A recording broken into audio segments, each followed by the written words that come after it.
like the way before. He is in good touch. Always in good touch. Looking good.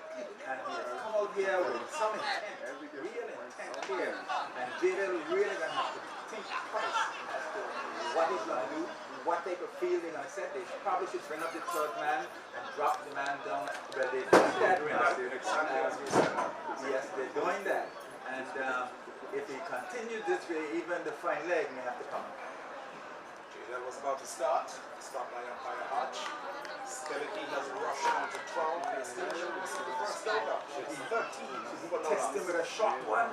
Let's see what he does this time. Here is Jadel Richardson into Skelly. Skelly gets a good look, turns it to the outside, out to the man at back square. He should be two. They're turning with Burton, his partner, for the second run. Skelly moves on to 14 and they're scored by 2 to 15 for no loss. Yes, a little uncertainty there. Skelly came forward. We were not up to him quite for the drive. He came forward searching and he got it off of the inner portion and went down back to the square and 2 runs. But the score keep ticking in. This first over, probably one of the most expensive for the Jadel Richardson once more into Skelly. He gets a good delivery and drives straight to the man. Raymond Adams at mid-off. And there is no run. So the team for Super Sixers, Dimitri Adams the skipper, Jadel Richardson, Raymond Adams, Terry Adams, Alex Adams, Daniel Proctor, Masimba Bowen, Demetrius Adams, Dion Williams, and Yusuf Hodge. That's the team for the Sixers today, up against the Beamers. It's 15 for no loss. This one is again driven out to the man at mid-off, gets a nasty bounce, but he knocks it down in front of him, parries the ball in front of him, and there is no run. So the completion of the first over, after 1 of 20, the Beamers winning the toss and batting, they are 15 for no loss. Dylan Skelly has 14, and Burton is yet to score. Yes, certainly a very good start here by the Beamers. The first over yielded some 15 runs, and probably one of the most runs scored first over. By looking at the way Skelly batting, it looks like you want to have a good total to put them and create a big several times to Dylan. Skelly was just the better of him. Useful run. So again, good start.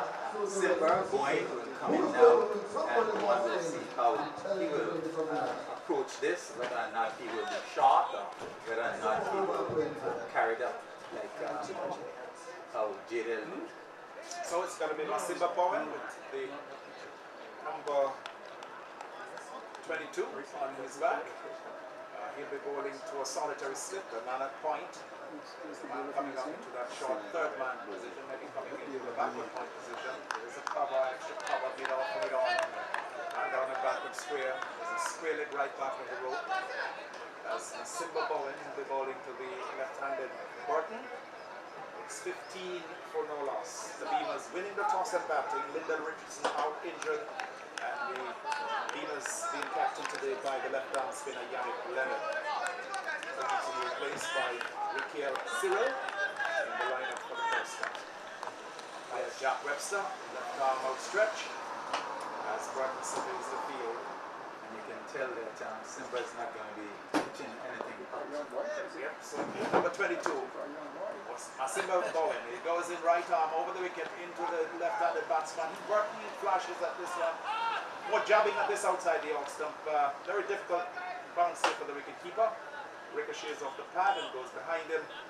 And another extra. 16 now. No signal card. No signal from the umpire, so perhaps he's out of touch. For a moment I thought I saw umpire Jack Whitley coming out to sit there. Alright, so Burton is off the mark. No signal. No signal from the umpire. 16 it is. For no loss. This is the start of the second over. 15 overs conceded in the first over. Bowled by Jadel Richardson from the southern end of the ground. Simba Bowen, right arm. Fast bowler. Just the commentary box there. Just a slip it back to the point. Cover. Extra cover mid-off, mid-on. Straightish mid-wicket. Man down on the long leg boundary. Simba Bowen goes in and goes to Skellicky short. He goes back and pushes this hard. It goes past the man at that cover point position into the boundary. It goes to 4 rounds. He eased onto the back foot and punched it. And the man there at that back cover point position made a really soft attempt at getting down to it. Not in the approved fashion. Couldn't get around in time actually. The ball traveled down him so quickly. It did. And it really raced away for 4 more rounds for Skellicky. He goes to 18 and it's gone down to 20. It was weak for time where Skellicky going back and just forcing it to the outside. Even though they feel at the end point, tried best, it wasn't good enough to the right time. So let's see what Bowen does with this one. Masimba Bowen, he goes in now, right arm, over the wicket to Skelly. Skellicky goes and pushes this one past him on the back of one. This is run away for 4 more. What a lovely shot. Perfect timing.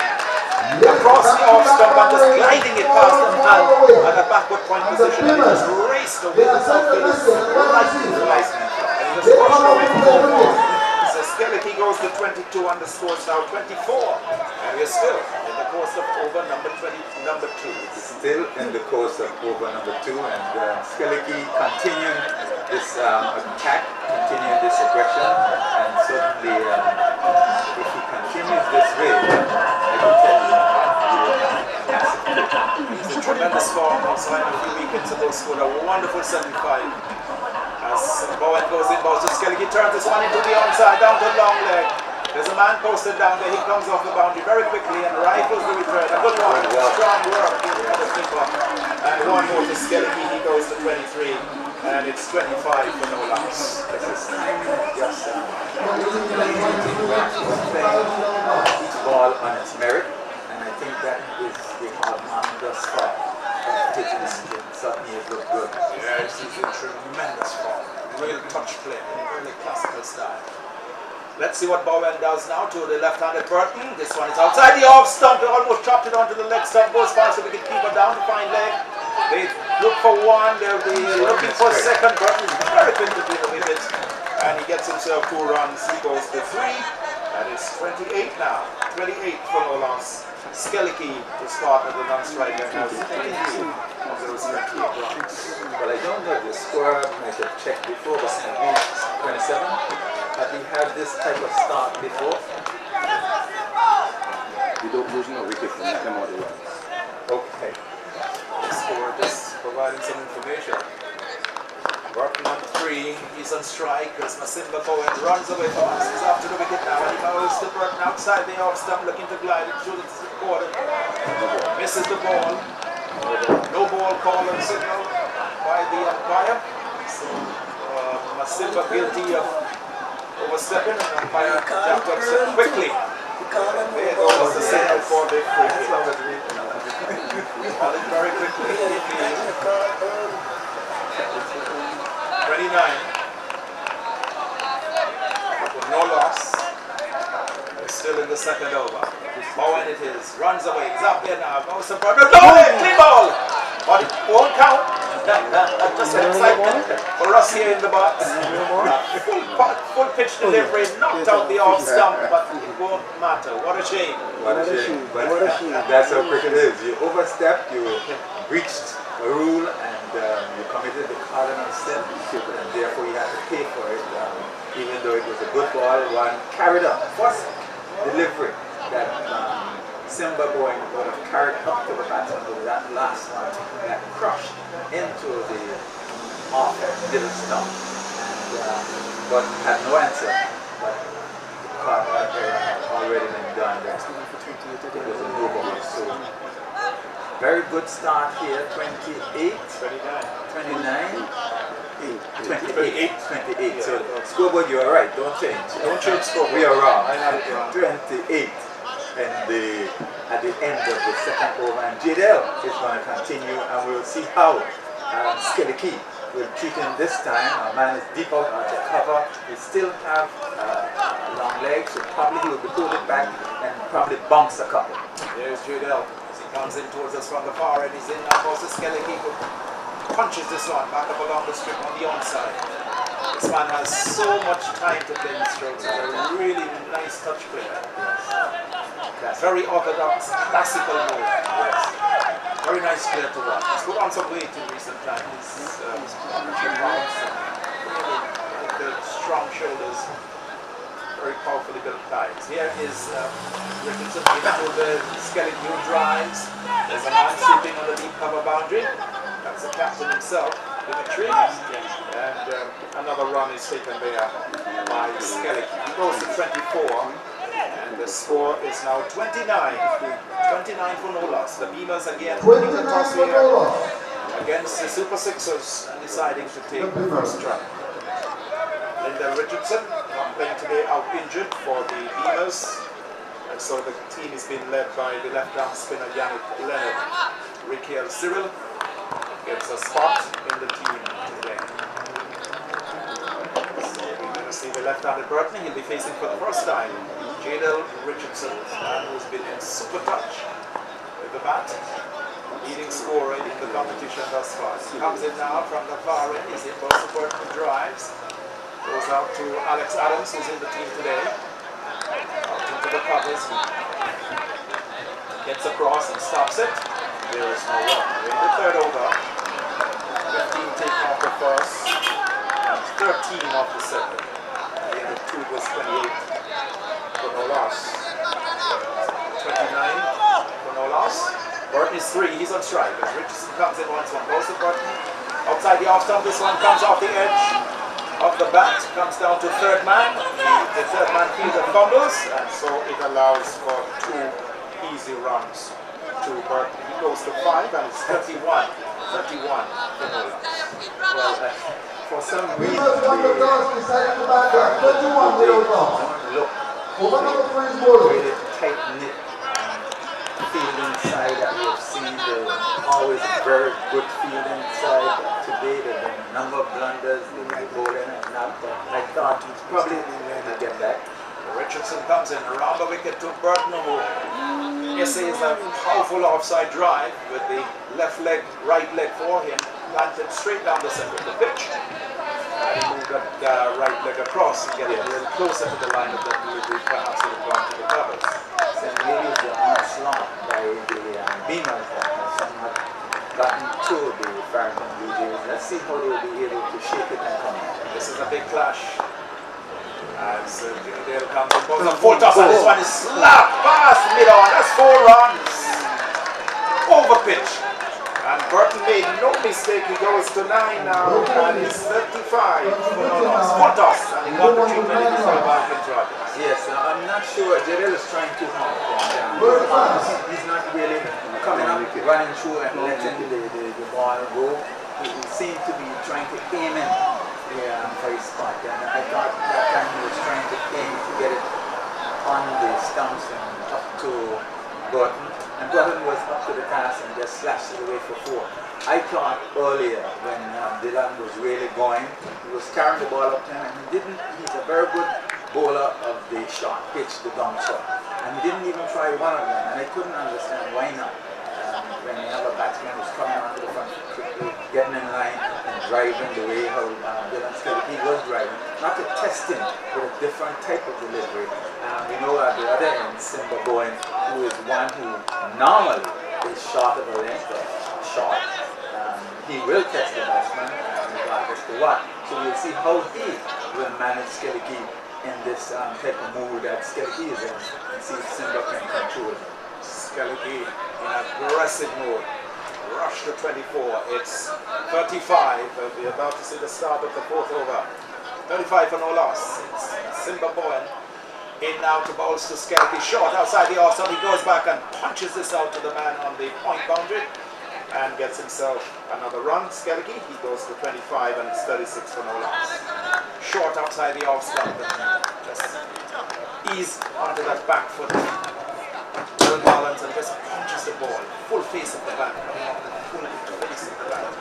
Going out into the point area. Point being deep. Got himself a single. 25 Skelleke, 9 to Burton. He comes into strike. He's the left-hander.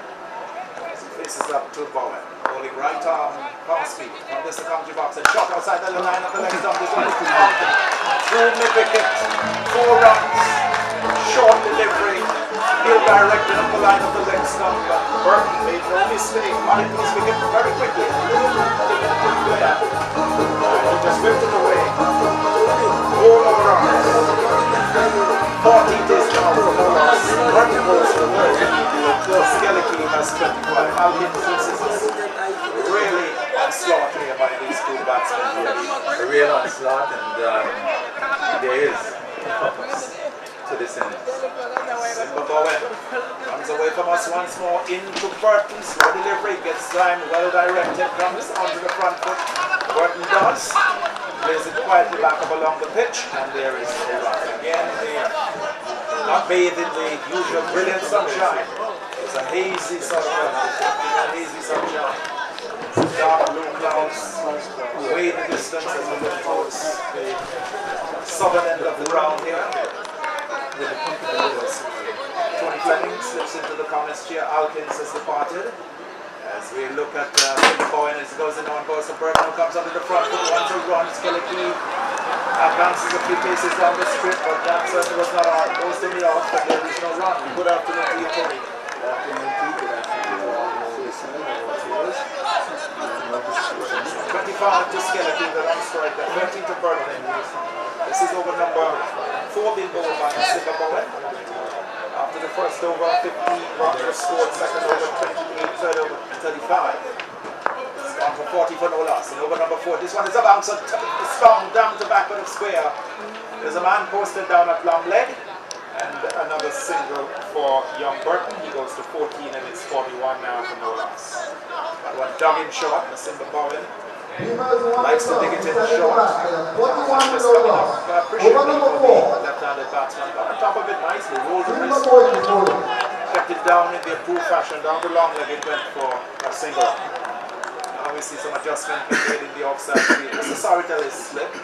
Short third man, backward point, sweep on the deep cover boundary. Simba Bowen goes in, goes to Skellicky, goes back and looking to punch this through the offside field. Misses the ball, goes through to the keeper. And it completes over 4 for number 4 is 41 for no loss. Lima's winning the toss and batting. Here on Skellicky has 25 and his partner Burton has 14. Let's say good afternoon again. The Lima's in the AFC here in the red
So we will be seeing the introduction of spin the skipper as the ball, that's Dimitri Adams, and he will pick it up from the southern end of the ground. He'll be bowling to Burton, who's on 14, 25 to Skellicky, 41, no loss. After 4 overs, the above is the start of the 5th. By Ralph Hodge, the southern end of the ground, that's Wheeling John Webster. Here is young Adams, Dimitri, brings Burton onto the front foot, he plays the ball into the covers, and there is no run picked up by Terry Adams. So just a solitary slip, a backward point, cover, it should cover me off, and this one goes back, Burton does, and hits it out to Daniel Proctor. In the covers, there is no run. So Dimitri, the captain of the Super Sixers, trying to pull things back, quite a flourishing start for the Eagles. This one is outside the line of the leg, paddled nicely around. Down to the long leg boundary it comes. They take one, give the explore a third. They wanted two, but the throw comes into the keeper. It's a good one. And there's 2 runs to John Burton. He goes to 16, and it's now 43. 43 for no loss. The Beamers in over number 5. Dimitri, right arm over the wicket, moves this one up, and Burton comes onto the front foot, plays it to wide mid on, and coming off the long on deep, long on area, picks the ball up, and another single for Burton, takes it to 17, and it's 44 now. 44 for no loss. Field just changing over. It's being adjusted for the right-handed Dylan Skelky. He's got 25. Continuing from that wonderful 75 is I'm score here. And it's very brown a few weeks ago. Looks to be in really, really excellent form. So just slip, backward point, cover, short extra cover, mid-off, long on. This one brings Kelly into the front foot. Ramadan certainly gets it past the one and slip. That's Alex Adams. And they go through for 2 runs. So coming on Ramadan certainly for the first time. Goes to 27, it's now 46. For no loss. Here Burton. 17. It's Kelly 27. 46 for no loss. Dimitri Adams goes in, goes to Skelky and hits this one high over that mid-wicket area. That's gone. It seems like all the way. We'll wait for the signal from the umpire. But that's certainly looking at, certainly looking to clear the boundary. The umpire had to just ask the fieldsman. That from here, even by weak eyes. Skelky cracking the first one. The first one for the On to women. 33. There was none yesterday, there was none last now been night. posted is There was none this morning until now. 52 for no loss after 5 overs for the Beamers, winning the toss and batting here against the Super Sixers. What the good that? 5 overs, 52 to no wickets. The Beamers is on fire. Skelky get into it and just out it over there for 6 and might be in with a chance for this prize that is up here for grabs from Glenville Hobbs Construction, $50 to any batsman who scored 50 runs from 25 balls or less. So maybe if my score can just tell me how many balls Skelky would have faced so far, he might be in contention for this prize as well. He certainly looks away. We've got in there. We're seeing another change. So the open bowlers have been taken out. Jada Richardson and Masika Bowman. Replaced by Dimitri. We had Dimitri from the south. And now Danny Proctor is making number 17 of his jersey. Medium pacer. Moving from the commentary box. And it's 52 is the score. 52 for no loss after 5 overs for the Beamers. Skelky has 33 and Burton has 17. So it's Danny Proctor right arm over the wicket post. This one is out. Hoist over the square leg area, more of a mid-wicket area. Man running from backward square. Can't get there in time and goes across the boundary for 4 more runs to Burton. Burton goes to 21 and the score on by 2 now. On by 4, I beg your pardon, 56 for no loss. This is certainly a hammering here for the Super Sixers. The Beamers are in good nick here at the moment, and the openers are pushing them on quite merrily and gleefully. Danny Proctor again. In now goes to Burton on the line of the leg stump, tucked around the corner, the short backward square, and having to run a little way to his left, gets the throw into the keeper. 22 now. Welcome to the James It's 57. It's 57. Stoney Beamers and the Farrington. The Beamers won the toss. Decided to bat. No hits at all this time. Over number 6 bowlers. All in field, and here we see some adjustments in the field. Raising the statement so far. 160 the game so far. And many balls.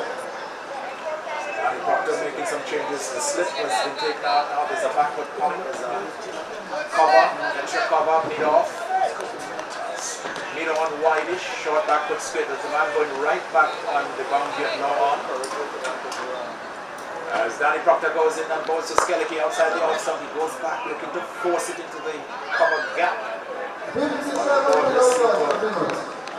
hit on it. No need for shampoo today. Managed to get it out into the covers. It was picked up by Alex Adams. 308 on his jersey. Going into that point position. Over slight backward point. Danny Proctor goes in once more. Into Skellicky. Gets him on. Carried right up. Skellicky opens the face. Plays it to short third man. Burton wanted to run, but the ball traveling very quickly. Jadel coming in from that short third man, and there is no run. The score is kept on 57. 57 for no loss. Skellicky has 33, and the Burton has 22. Emas winning the toss. Lacey might be joining for the first time. They say good afternoon. This is Anguilla across the region and indeed across the world. Danny Proctor with an angled approach comes in, goes to Skellicky, turns this one nicely down past the line of top, it's clear, it's the run, getting close to the line, a long run for Raymond Adams, he flips it back. But we'll have to wait and see, they're turning for the third run, the throw comes into the keeper, and 3 runs there to Skellicky, he goes down to 36, and the score on by 3 to 60 for no loss. 60 for no loss. 60 without loss. Over number 64. Skellicky is 36. Burton is 22. Danny Proctor, the bowler operating from the comedy box. Then 19 and back. Really overcast conditions. Sums up with us. Quite a bit of cloud cover. Way in the distance, and it's the back of us. So it's some cloud cover as well. Obviously pretty high, but it's some tinges of grey. It's hoping it will stay away from the cricket as this one is carried up to Burton. Now this is to the onside and very quickly calls his part. 23, 61. So after 5, after 6 overs. 61. Skellicky has 36. And young Burton with him has 23. Over there from the passing line house. right at the All night after the Christmas week. on that left in quite over there mid-wicket. I don't know how much we can hold, but we all go in. Roll it to the boundary. They able to keep things quiet. These are Winding down and later. batsmen. They feel it only. Adam is giving chase for all his worth and will be able to at least save 4 runs. Very good start by the Humans so far. Over, I would say, from Proctor. 6 overs have been completed. So far for this afternoon. With such a start, we're certainly looking at a pretty big total if they continue in this particular vein.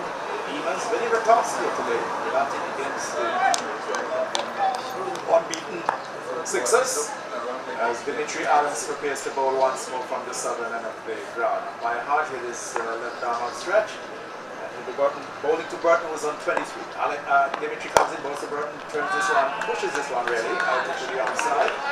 Past the man that close in mid-wicket, and he gets himself another run. Burton does, he goes to 24, and it's 62. 62 for no loss.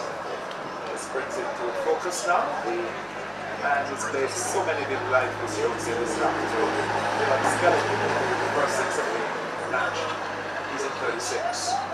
Knocks away, lightly and quiet in the breeze as this one is up onto him, is driven nicely, stopped by the man at short and to cover. Good stop, driven powerfully, to prevent the run. Skellicky unites to 37, 63 for no loss. Nice diving save there, that could have gone out into the boundary area. It was a sweeper, but he would have had to have done quite a bit of work to his right. So 63 for no loss. Burton is on 24. Comes back into strike, the left-handed Burton. Still a slip. Short mid-wicket, deep mid-wicket. This one brings the batsman Burton to the front and he turns it around the corner down to the short fine leg. Gets himself 2 more runs. Burton, 26 years now, 65 for no loss. It's coming onto the front of the Welcome to 26, 65, running to do the retrieve, kick the ball up, but not before they were able to complete 2 runs. 26 Burton, 37 Skellicky, the non-striker. It's 65 65 for no loss in the course of over number 7. So around the wicket now. To the left hand approach. Shot outside the off-stump. It goes back. Force it to the covers. Time it. Now to carry out. To cover. There is no run. So slip backward pointer to cover and sweep up. Long on this one again. He comes up to the front and again he turns to the rubber corner. What did he do this time? But nice throw coming in from Bowen. 27 for Burt now. And it's 66. 66. Skelly has 37. 27. Victory now going over the wicket once more. To the right hander. But it goes in the pass of that delivery. Skelly goes back and caresses this out to the sweeper. On the deep cover boundary for his 38th run. And the 67 of the Beaters. We've seen 7 overs completed. After 7 overs. 67 for Nicholas. We'll have some more comments from Tony and then Alkins are bringing in. Britain is on 27. The Beavers, they up to a very good start so far. I'm telling you, it's going to be something else. If these two batsmen play the wicket, continue to get his 200 runs. But if they have to lose the wicket, I don't know who else can help them. At the end of number 7, they are really setting up a down here. As I say, welcome to Kelsey. They have set up a good score here for Atlantic slot here on the Farrington Super 6. Yes, Tony, and good afternoon to our listeners wherever you are. 67 for no loss and waiting to over number 8. Good going here by the openers. And we see the man Skelly, he's really in good touch. Really good touch. It will be Proctor into Botus Skelly. So he he's driving that into the offside, but straight to the man and should come up. He knocks it down and goes to the crowd is building up slowly here at the Western Park. We don't have the bright sunshine, but we have some light. Some slight clouds over the sun, but it's nice and cool at this moment. So we invite you folks to come on up to Western Park in this match. The Beamers against the Super Sixers from the Farrington. As Proctor in again goes to go to Skelly's score. The Ravens is coming forward and they call for a quick single there. And they got it safely. It was a risky shot, but Burton called early. So they were able to get that single. So it's 68 now, 68 for Rollers. And we're into it seems as though that Burton had a slight injury there. The way that he was running around his body. Anyone can go. He's walking it up now, but it's okay. It's okay, you see. Once again, just joining us. Beavers, 1 o'clock. Excited to back.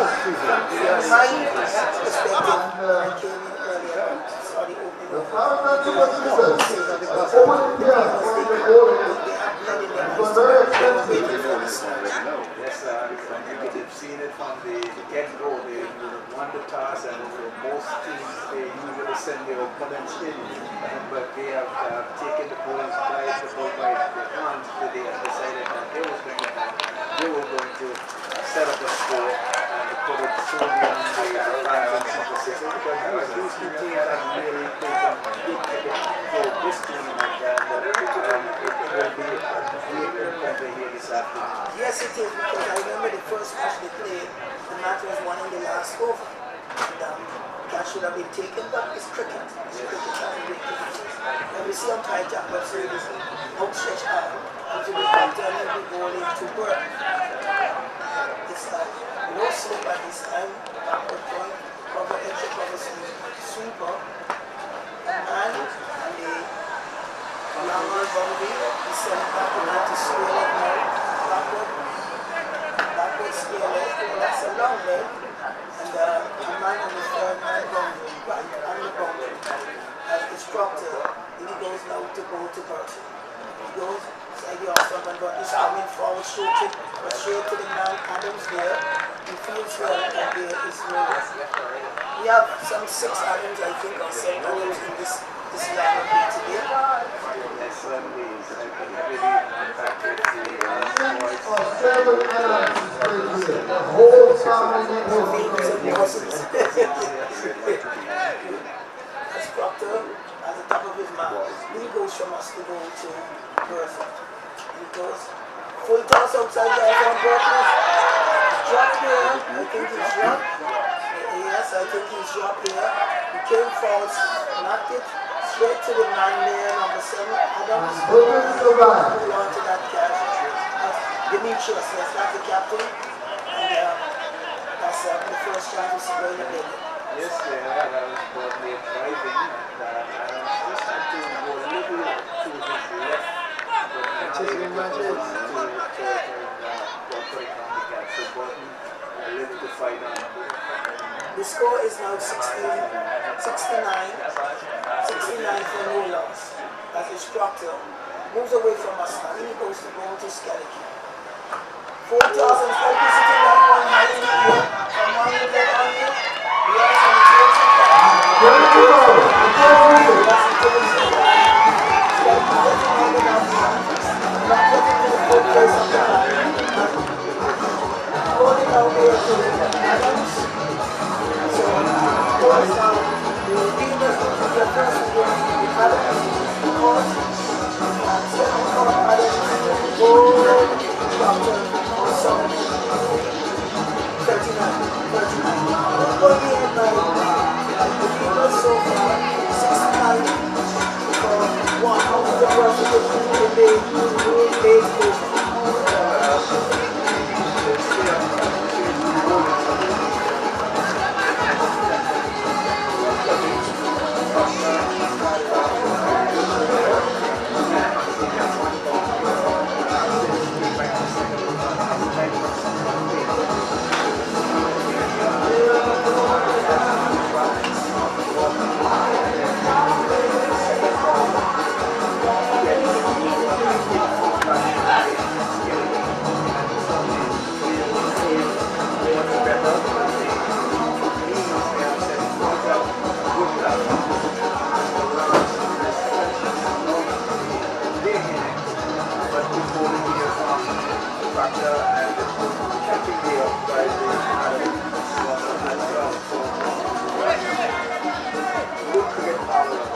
Yes, Tony, and that was a skillful toss.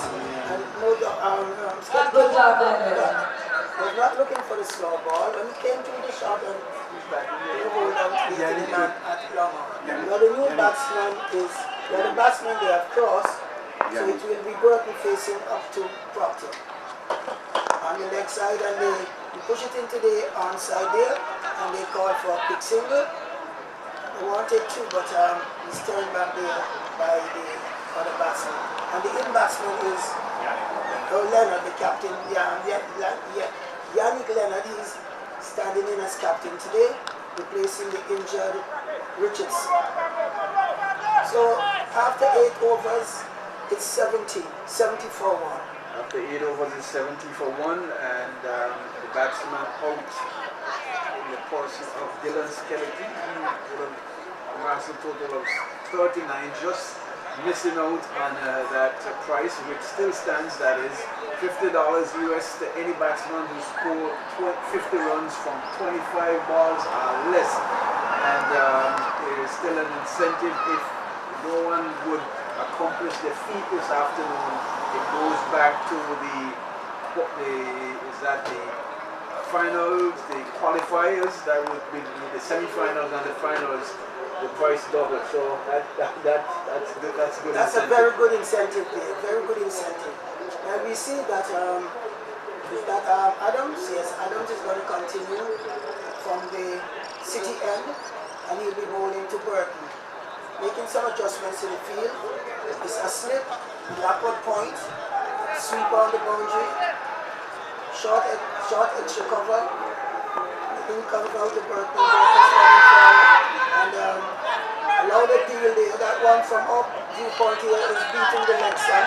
Umpire Alford just showing the bowler that the ball was going down the leg side. And allow the deal. So there, when the head is in the correct position, you need to come here, and it's not out. It's Adams.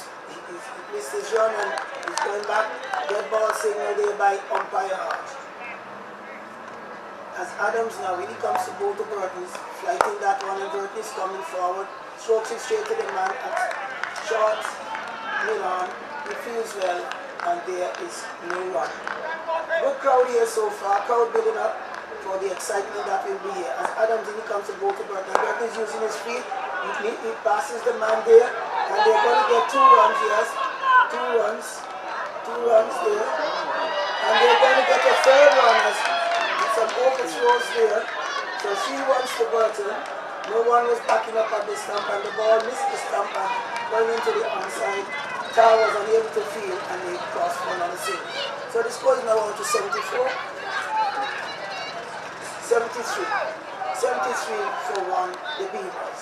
And this over number 9, being bowled by the skipper, Adams. As Yannick Leonard takes his guard from umpire Ralph Hodge. From our viewpoint here, he's batting center leg. He's marking now his guard.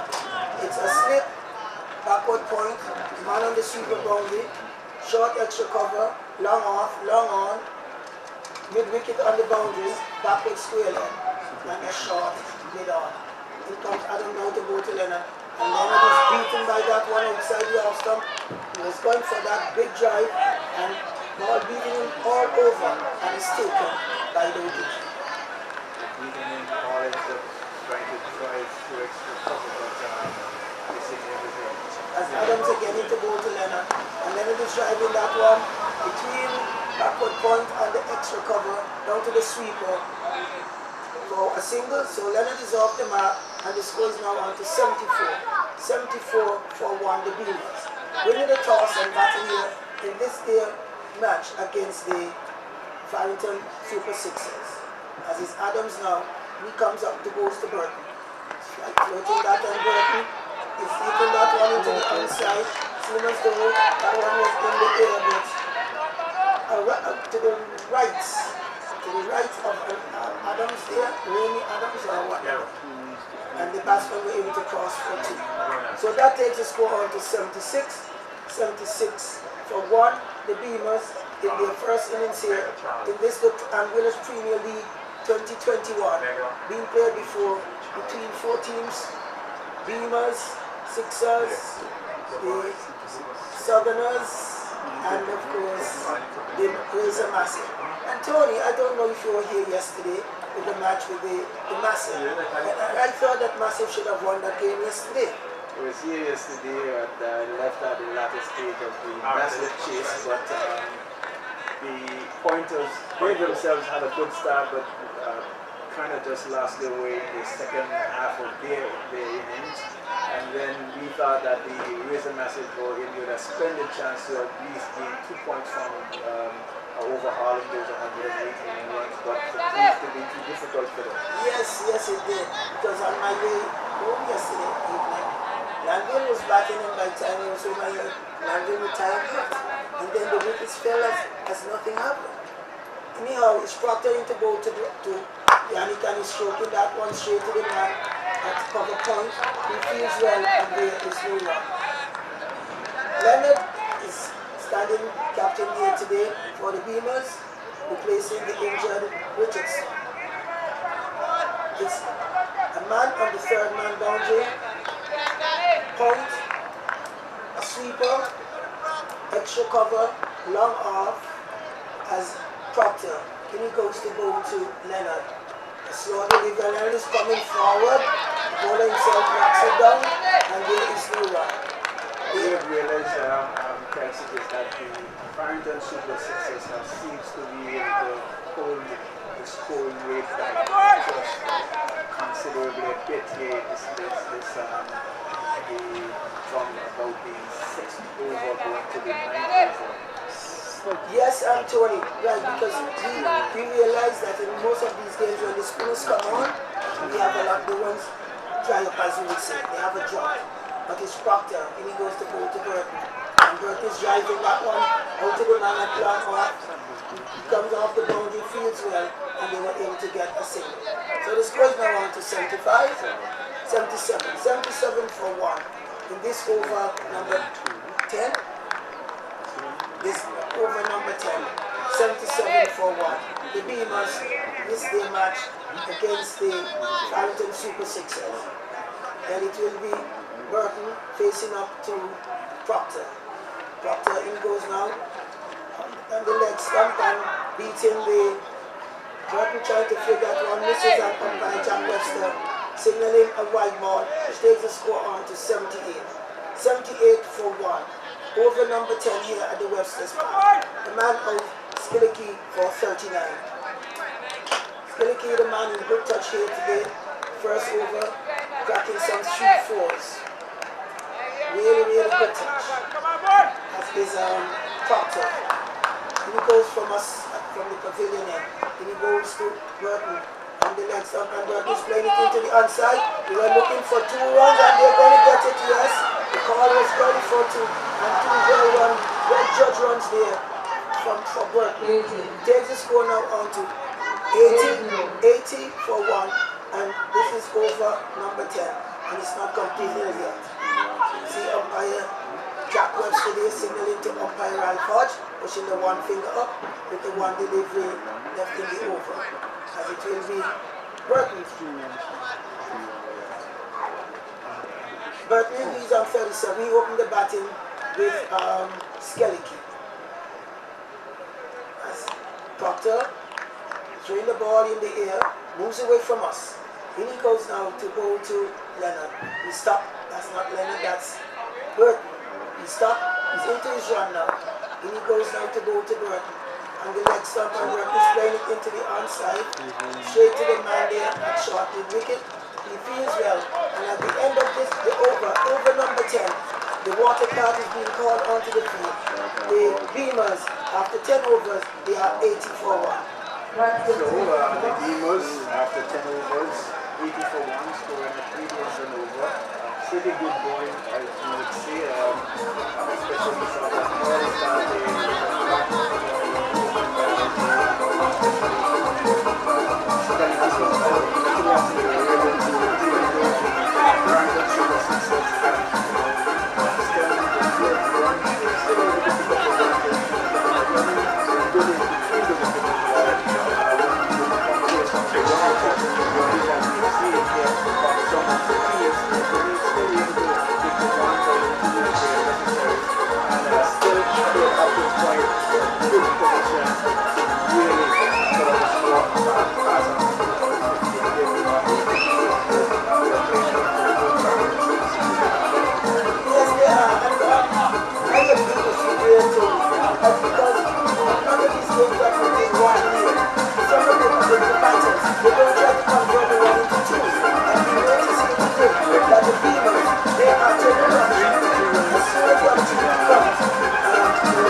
continue. Yannick Leonard is standing captain for Lendell Richardson for the season. And Retail Cyril coming in. 18 for 1. 37 to Burton. We'll get the score for Leonard. Tony. To Leonard. And 37, yes, got it right there. 37 to Burton. It will be Dimitri to continue from the far end of the ground with a slip 36 actually. Thanks to you very much. Thank you so very much. 36 to Burton. This one is driven by the batsman Leonard back in the longest field, and Dimitri diving away to his left, stops the ball, wins a run. His dad, Alex, coming across from mid-on, feels that there is no run. So two left-handed players at the crease. As Dimitri comes in a rumble again. Oh, that one almost carried to the bowler. It was hit officially off the back foot. Dimitri dived to his right and slightly forward, not being able to hold on. So that would be a chance, a difficult one, but a chance nonetheless. Leonard is on 2. 36 to Burton, 80 for 1. This one is outside the offside, and it goes back and he punches this one into the offside. It's knocked down by Terry Adams in the covers, and there is no run. So the Sixers looking to take it now. The Beamers bolted from the Steelers, scored a lot of runs in the early overs, but suddenly pulled back here by the Sixers. This one is driven back up over the head of the bowler, looks to pull it down into the turf, of course, bump ball as we say, and Leonard gets another run, he goes to 3, and it's now 81 for 1. Man out, Dylan Skellicky for 39. And it's Burton who's on 36 and comes into strike now. 81 is the score for 1. This is the 11th over of 20 in the innings for the Demons. There is Adams into Burton who drives, but there's a man posted at mid-on. Looks like Raymond. Alex, in fact. Oh, my. Didn't quite pick that one up. Made a good stop. Cross smartly to his right. The bowler, Dimitri Adams is the bowler. Outfielder there by his father, Alex Adams. Mid-on. Here he looks his one up and brings the batsman Burton onto the front foot. And there is no run. Over number 11 completed. 81 for 1. Yannick Leonard, the captain, standing captain, has 3. And with him, Ian Burton has 36.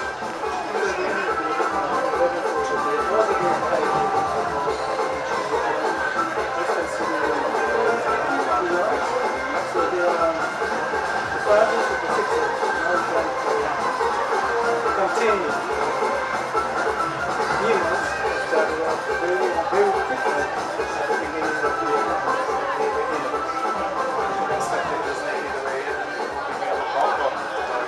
This is a big crash on the table.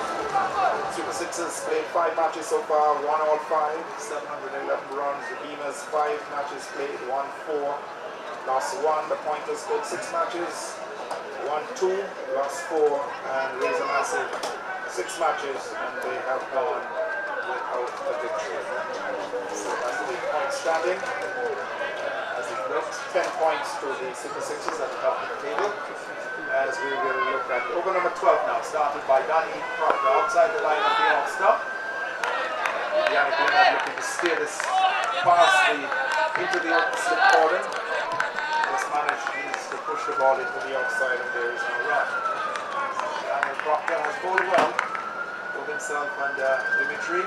Starting to pull things back after Jaden Richardson and Asim Bowen came in for a hiding the start of the innings. It's 81 for 1 in the course of over number 12, the second delivery of over 12.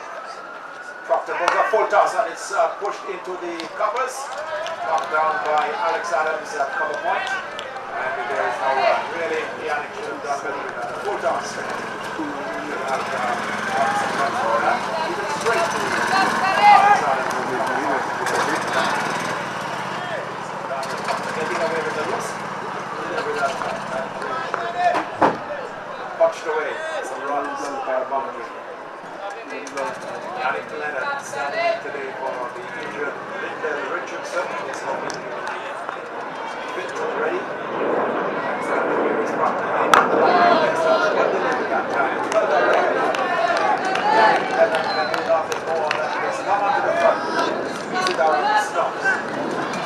mediocre left delivery, carried right up to the left-handed Yannick Leonard.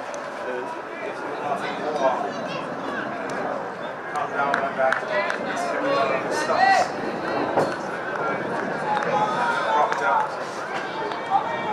Pass. Orange box is right down.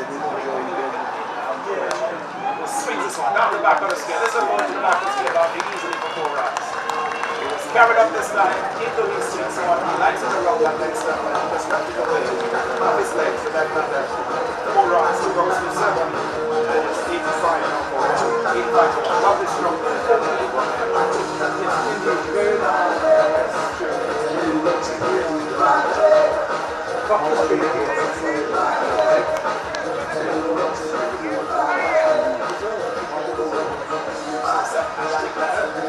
skipping away a bit just to the side of the wicket. John Proctor previous were quite contained. And Proctor was pretty well spread. It goes in now. It goes to Yannick Leonard, a full toss, and he punches this one past very Adams at the wicket. It goes up to that deep mid-wicket boundary, and then they are coming back for the second. So 2 more runs to the Beamers total. They are now 87 for 1. Yannick Leonard is in the course of over number 12. Now the 11 overs is 81. 1 first wicket going with the score on 70. That was Skelly, and that was in the 8th over. Here's Daniel Proctor in, balls to Leonard, who comes on the front and drives and to long off. Easy single all along the ground. Nicely taken. He goes into double figures now. And it's 88. 88. It is 9 for 1. At the end of the over number 12. Leonard has 10.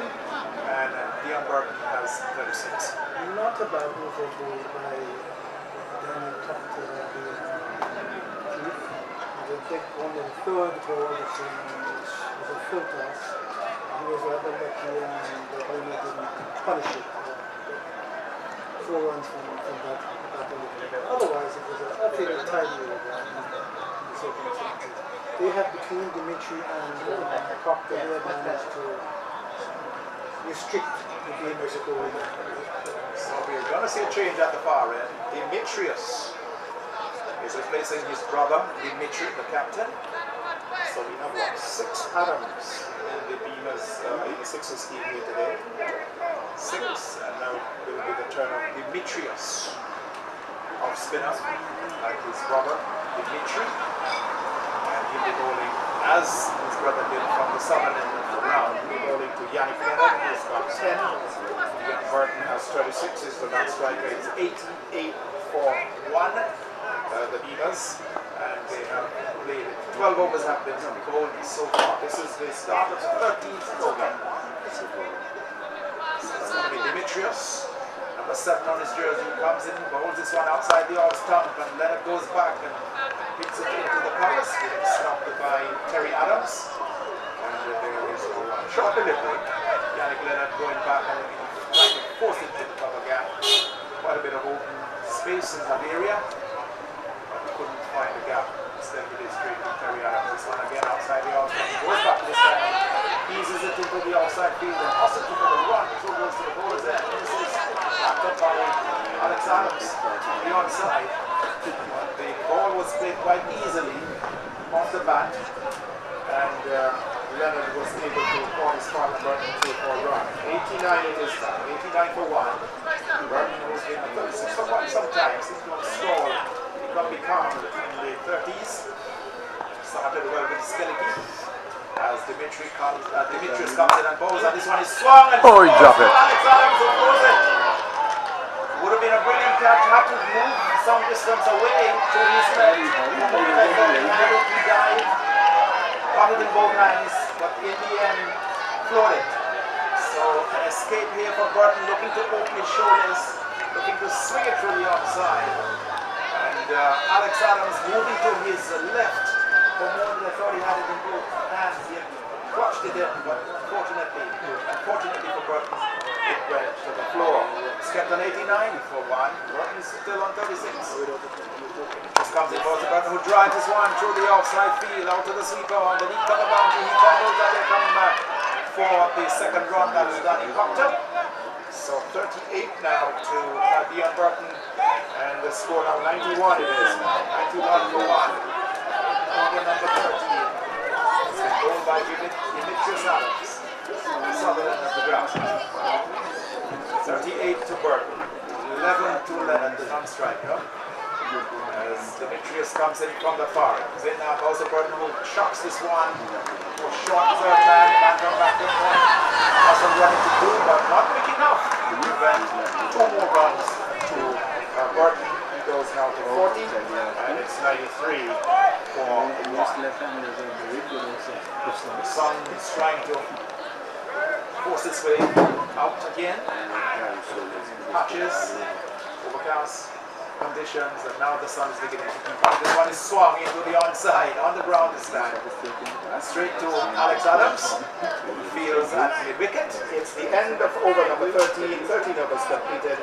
93 for 1 is the score for the Beamers, winning the toss and batting here against the Super Sixers. Dion Burton has 40, and his skipper for today, Yannick Leonard, has 3. Some overreaches over we have from 6 runs, so they were coming out of that overview. So we're seeing the Farrington Super Sixers restricting the rate of throw which the Beamer started off initially. 7 overs left for the Beamers. One score in the end they'll get to. Farrington Super Sixers batting last. Beamers won the first and the second time first. At the end of 7 overs, the Beamers were 167. Now we're going to see the introduction of the top end here. Danny Proctor has given away to Raymel Adams, the leggy, quick bowler. And he'll be bowling to the captain, Yannick Leonard, who is on 11. It's 93 for 1. The Beamers winning the toss and batting against the Super Sixers. The top of the table clash here this afternoon. We're still hoping that more folks will come out in the football league. To the backers of us here at the Raymond T-Sharp Stadium. There will be football action as well. Netball. Raymel Adams, the leg spinner, number 75 on his jersey. He goes in now over number 14. This one is outside the off stump. Wide signal by the umpire. Leonard trying to get it through the outside field, missed it completely. It was taken behind by the keeper standing up. Backward point sweeper. Extra cover, long off. Raymel loops this one up and Yannick swings this down to backward of square, but there's a man posted there. An easy single there for the taking. He goes to 12. It's 94 now for 1. 12 to 11. 95, I beg your pardon. 95 it is. 95 for 1. And it's 12-42 to Burton. Started the inning with Skelly with 35 before this out. When the game over, it was 69 for 1. This one is short and he goes down and hoists this one out to mid-wicket. A couple of bounces out there, that probably is there. Sends it to the bowler's end. Burton gets another run, he goes to 41. 96 it is now. 96 for 1. Number 14 in progress, been bowled by the right arm leg break bowler. From this to southern end of the ground. Here's Raymel Adams. He goes and loops this one up and it's swung around down the backward of square. This one dropped powerfully. But it's well fielded on the deep backward square boundary. The throw comes into the keeper. And another run for Leonard. He goes to 13. It's 96 now for 1. Burton, who was 41, runs back in the strike. For the first time today we've seen the sun out in the snow right now. Still some darkish clouds away in the distance, but we have this park is bathed in sunshine. This one's a good thing. Comes under the front and puts into the outside field. Nicely taken single. Well run. Good communication between these two. Burton goes for 42, and it's now 97. 97 it is. 97 for 1. 98. I'm behind by 1. We'll catch it. 98 for 1 it is. Go away from the center lap. This one again is from down the onside. Is an appeal for an LBW decision. Umpire Webster is not interested. So wide outside the leg stump. From this distance that seemed to have been pitched well outside the leg stump. Yannick Leonard looking to swing it back out of spin, missed it, took it on the pad. It was a loud appeal from the bowler and the keeper as well standing up. 98 for 1. Raymel Adams, the leg spinner, goes short, and this one is tugged through the mid-wicket area, but Danny Proctor is posted on the mid-wicket boundary. He fumbles a bit, and they were looking at perhaps a second, but they decided against it. So Leonard goes to 14, and it's 99. So 99 for 1, the Beamers after 14 overs. Leonard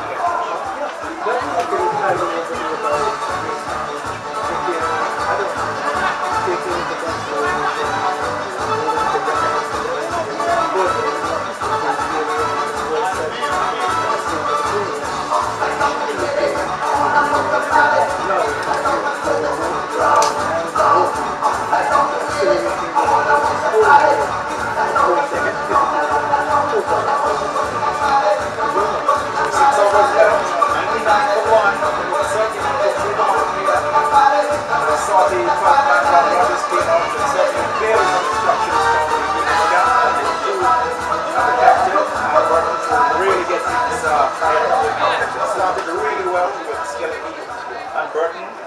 The first 3 overs, they got to the first 4 overs, they were 41 without loss after the first 4. In fact, they took it to 70 when the first wicket went down in the 8th over. So the Farrington really pulled things back. This one is driven powerfully out to long off by Leonard. Gets a single, nicely struck. The 100 comes up. It's just the start of the 15 over, so the 100 has been posted. It's 100 for 1, and the Leonard goes to 15. Burton, so 42 comes into strike. So 100 for 1, the Beamers. As the interest comes in and goes this one outside the leg stump, and it's swung high down to mid-wicket. The man on the mid-wicket boundary fielded really well, moving very, very quickly on the mid-wicket boundary, prevented what looked like 4 when it was struck. But 2 runs to Burton, he goes to 44, and it's 102 it is now for 1. Burton 44, Leonard 15. This is over number 15 in progress, and it's been bowled by Demetrius Adams. Here he is, right arm over the wicket, and this one is dropped powerfully, straight down the ground. There's a man coming around, J.D. Richardson. He fumbles it, goes to the floor. For a moment he thought he had it. Good run from long on. 2 more runs to Burton, 46 it is. Catch drop in the process. Good effort there by J.D. Richardson. Running around to his left and form a long off. But couldn't get there, couldn't hold on to it. And the 2 more runs to Burton. Burton goes to 46 now, and it's 104 for 1. So clearly the instructions are for these 2, Leonard and Burton, to get the scoring really push on now. Here is this one outside the off stump, and it's clear to be on the offside. Should have on that point, but he's quick enough to prevent another single for Burton. 47 goes to now. Burton And is it's at 47. 105 for 1. Yannick Leonard is captain. So 15 comes into strike. So it's really hard going here now if the Beamers are to really give a challenging total at the during the change of innings. We'll be having a discussion on the cricket tournament, this tournament, and cricket in general here in Anguilla. This one is outside the line of the awesome, driven over the top, over that extra cover position. That's 190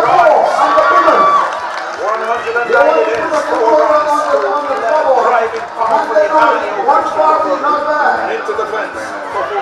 So we've seen the tempo has been George Kentish.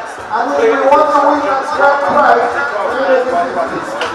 there's money to collect. And Leonard has done just that. He's gone to 90, so 109 for 1.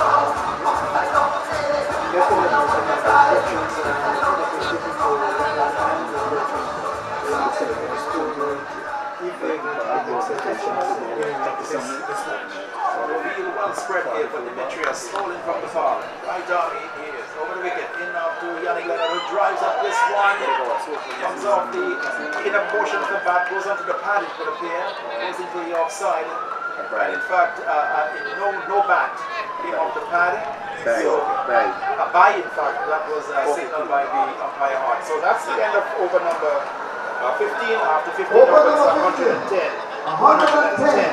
for 1, 19 to Leonard, and 47 to Burke. Stoney versus Beamers for 150. That could be a good total. Much quicker rate. You're not getting 200 today. Not today, not next week. Don't come with 200. This match. Don't be too greedy, Senji. Super Sixers again undefeated in the Sharp way back into this. The real There's no need for sharp way today. competition was between these two teams. Last green flag. As far as the matches Don't forget to check the coin, man. first and second in the competition. Well, it's going to be Raymel, the leg spinner from the top end here. This one is an attempted swing down the onside. The coconut man from there on the bottom.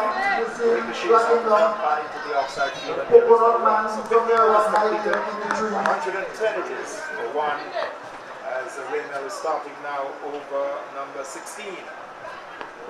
We're in the 16th over. Raymel Adams looks this one up to Leonard, who drives powerfully out to long off for his 20th run.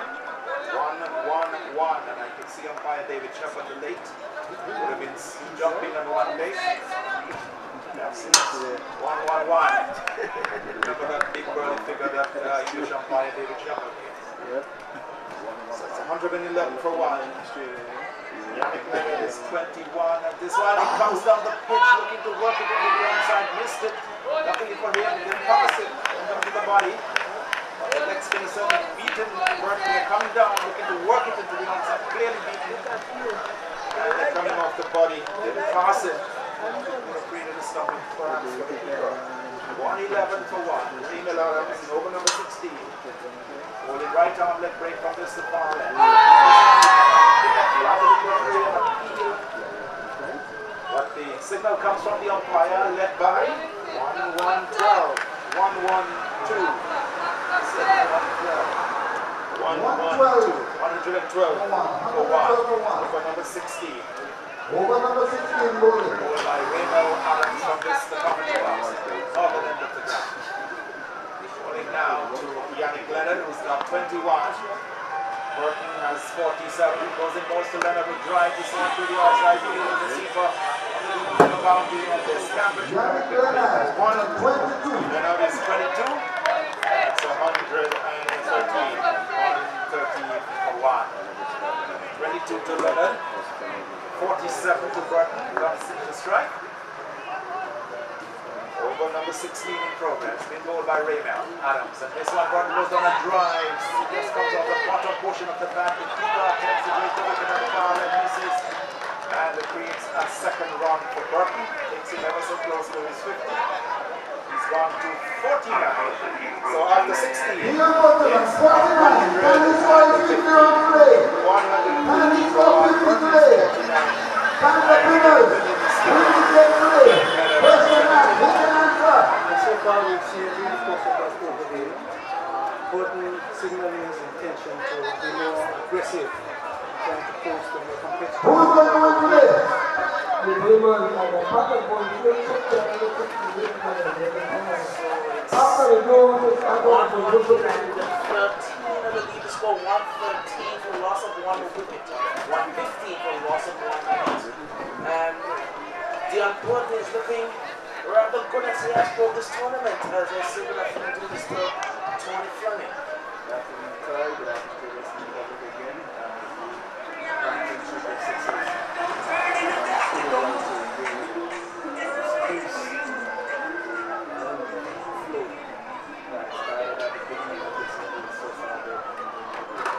Adams got the ball to the limit. High, but there's a man along our boundary and he takes a good catch down there. It's a very good catch because the ball was swirling away from him with the spin. So he did well to get underneath that one, and then has to go for 24. Yannick Leonard out for 24.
The man went to the wicket is certainly a run getter. That's actually White.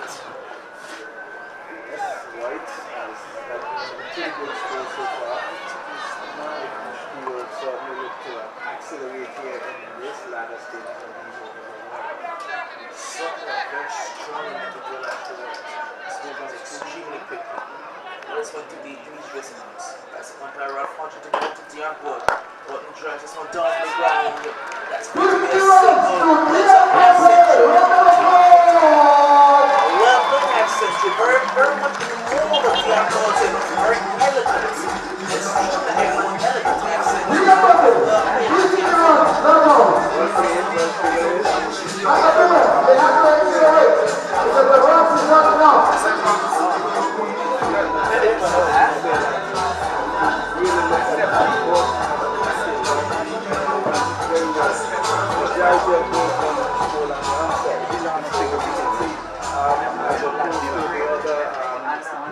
Left-handed batters who are very strong on the outside. He seems to be predominant on the outside. Typical batsman is Dion Wood, and he's very much in his own mold. Has all the cattle shot from a left hand side, but he's extremely strong on the outside, as you said. He's going to be arms and to go to Ashley White. But the delivery is driving this one down towards the long on fielder. He will only pick up a single. This as long as Ashley White in the wicket, the bigger stand a chance of a full total. But if he's gone, I'm not sure. So, well, he's got those half centuries, so he can free his arms now. He can look to score the boundaries, especially he's a very good slog sweep. Dion Wood, with the main different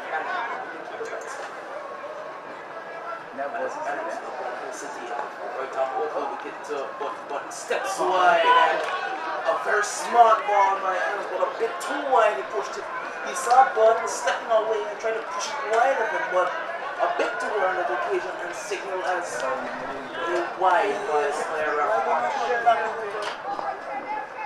So Adams will have to re-roll that bowling right down over the wicket to go to the board. Bud is driving his coffee down the ground towards the long on fielder into the channels. It's only going to be 1 run. A great return comes in right over the stumps. 119. 119 for 2. It was the 140 maybe.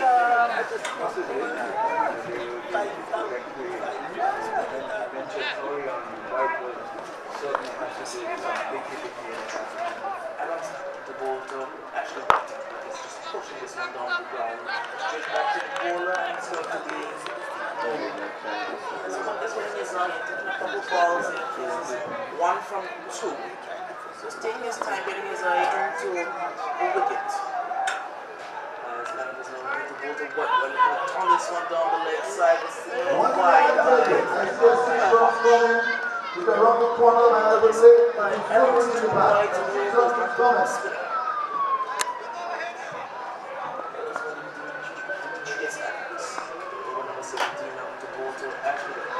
This one and it's a no ball. A no ball. Don't forget the kitchen is wide open. They have 4 dollars. You can get any dollar you want. $4 the kitchen is wide open. I'll tell you the menu in a while. Well, it's 120 to score and a free hit. Adams to White. White swings hard. Doesn't make the contact. When the trickle into the leg side, looking for 2, they will only get 1. So good ball, but they will go by Adams. So he's going to spin at the end of the race. 1-2-1 for 2. What time is the party tonight? What time is the party?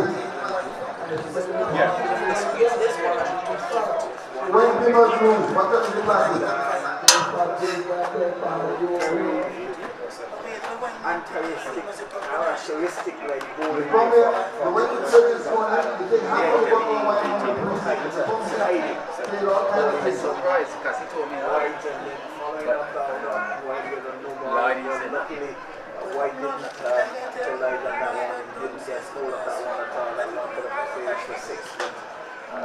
far so good for Farrington. Still keeping things tight, preventing the Beamers really launching to the 31 forward. Well, it's going to be Reina Adams to continue going over number 18 in the commission box set. He's in the fielding on the left side field.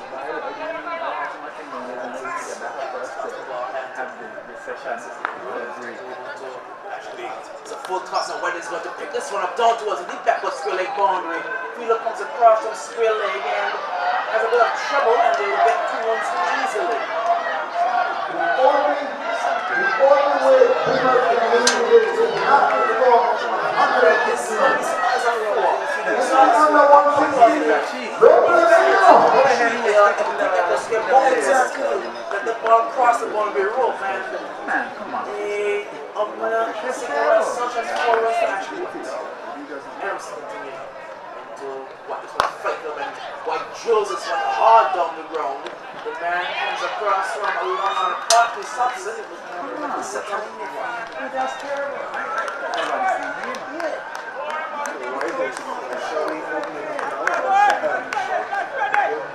I from the spectators don't really see that they're entirely into this encounter.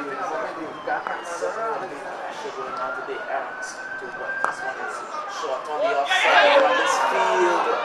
It was direct that should cover. They're going to run 2 and the ball is very quick. He will get there easily. You can't really miss that position. Cover.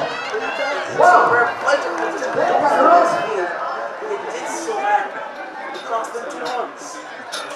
Farrington is keeping it very tight, but somehow the back is slipping. Everyone here in this family was causing the Farrington sisters to be a bit untidy in the field. There's great movements now to go to actually a fight for the down the ground very powerfully. 1 bounce into the long off fielder. It's only going to be a single. But you can see the power of actually White just can't bring this one into the gap. No, as long as Ashley White is there, the Beamer is still good.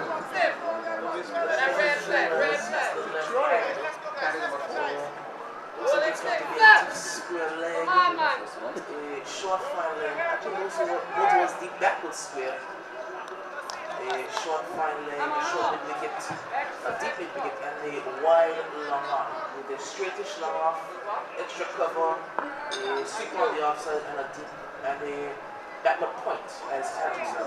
That's umpire to both important. But he don't this one into one side gap down the leg side. That wide open gap there. They move the man from square leg towards deep backward square and want to turn the gap in the square leg field and pick up 4 more runs. Beamer's on fire. Beamer is on fire. Good shot by him. Good shot by him. Wow. That was a huge gap in there. Really put up a face all in that tractor was all he could have done was just to chase it get up from it and toss it back to the board. So pretty good move there. I'm wondering whether or not the Beamers might have missed tripping instead of setting Leonard. So maybe White should have been the batsman coming on number 3. Well, it's a full top and driven into the leg side. Is that going to be a no ball? I think it's as a no ball by the umpire, so it's a No ball signal by Rambo. no ball. So it's going to be a free hit. That should be a free. Actually, White. So it's going to be a square 136 and a free hit to Ashley White. And also some one you have to say. You got to get the way one of the ways of the shot. Maybe for you drop the ball on the pitch, you get struck it off the surface. 136 for 2 and 162 as any action here. We're seeing that umpires together for a check. Welcome to the party. Just trying to sort out signals. It should be a free. I was well over the waist of John Burton.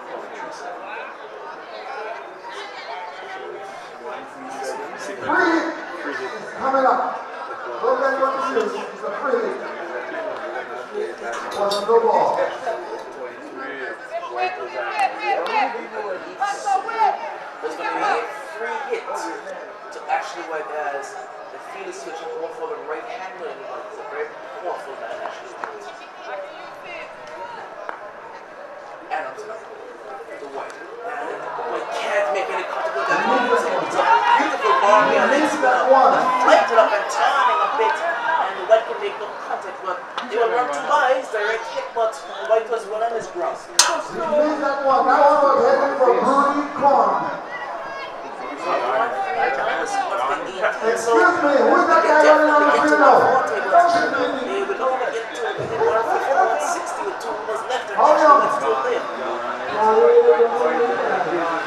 He's a spicy, he's one in the match.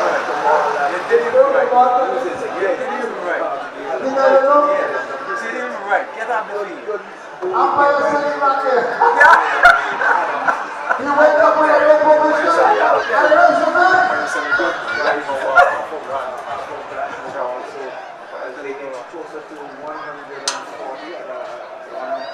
Hey! Just to inform you, the Red Cross is here.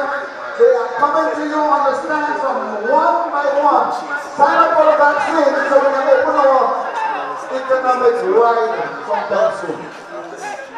We can't do it unless you take the vaccine. Say, Jiggy, sign up for the vaccine. Getting some instructions from the double, of course. You might have to tie it up.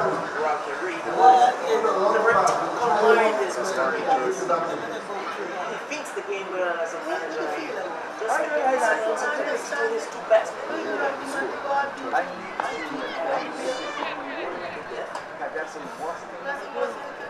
2 overs left, I believe.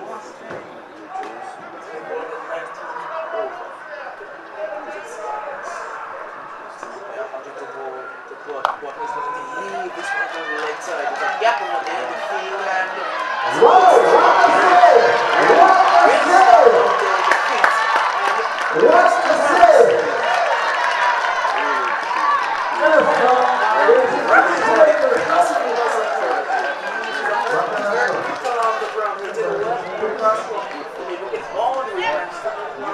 just in front of the pavilion on the western side.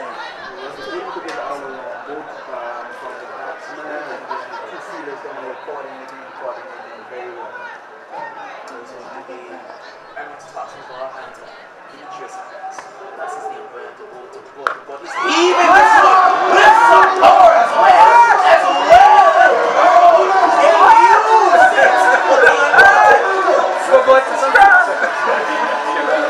I told you, he has a very good slog sweep, and that one was so fury.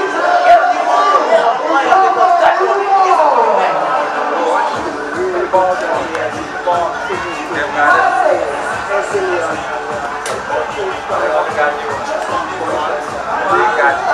They got it.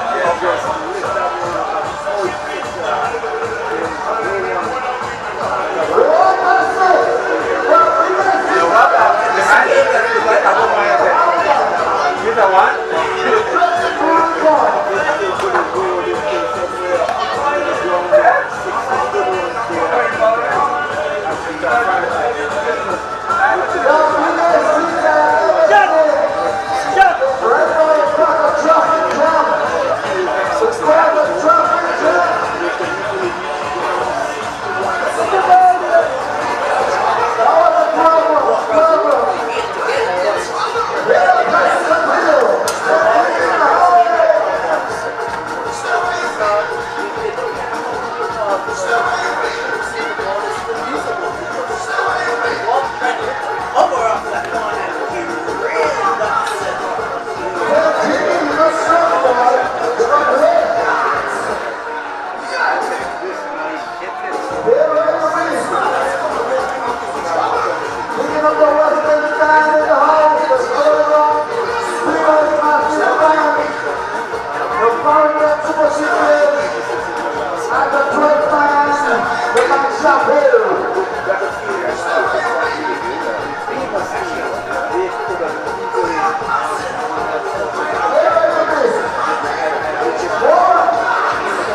chance. One of the best fielders in this tournament. Yeah, actually took it for 6, yes.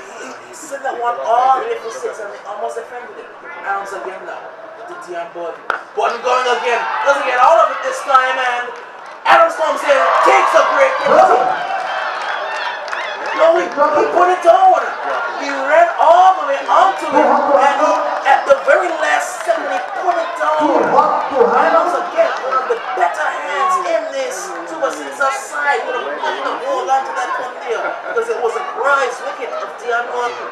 Almost started showboating with it, but I wonder why they only took 1 run. The Bucks are no ball. This one is going into No ball. Free is coming up. What the massive quarter? Look at that. It's going to be a 160. Free hit. From the 160. And you don't have a clue what they want. 160 is something on the cards as well. Come up here. Come up here. Huh? Up here is a good field. Is being shifted. It's going to be Demetrius Harris. The off spinner bowling over the wicket to the right hand. White goes with some power into the leg side, but doesn't make good contact. Again, he's swinging extremely hard, but the timing is not there. And they only get a single. Withdrawn by Adams. So it brings the dangerous Dion Button back on the straight. And the Garcia field just switches it over for the left-hander. It's into Button. Button looking to sweep this one down towards the backward square leg boundary. It's going to be 1 run. I believe Bowen will get the return back in. Very strong man as Bowen, a very strong return as well. Score goes on to 152. 153.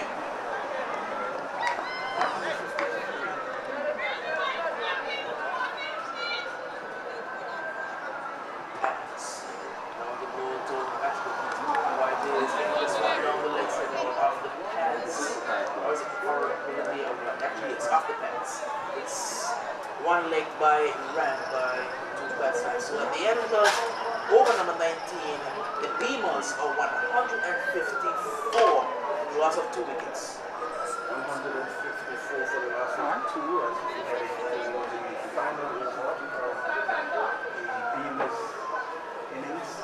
And they look to get as many as they can to at least a good after will be 170 will set up a good chase here. I'm sure quite a bit of experience in terms of their bowling, their fielding, their field pacing, and they certainly will want to get the Farrington Super Sixers more than 160 to chase here this afternoon because the Farrington Super Sixers against they have such good performance with their side of well, consistent performance, perform very consistently to the score to them. So make sure that they want to use this final back again. What's going to be the Richards? What's going to go final number 18 for the Sixers, and it's one of their more consistent performers as you saw for the tournament, the ball, bat and ball. They've come in for some okay. From the city and see how you fix it. That's a thing. See how you get it started. White, what is it? Almost takes up towards his head. Well, they will get 2. That's poor fielding again there by Adams on the long and boundary. They get 2 runs. 156. They will want to score 160 plus. It's Richardson now to go to actually White, and White is swinging and missing at the swing there. The ball said the balls are hitting out of White, but it just seems like he took this on occasion.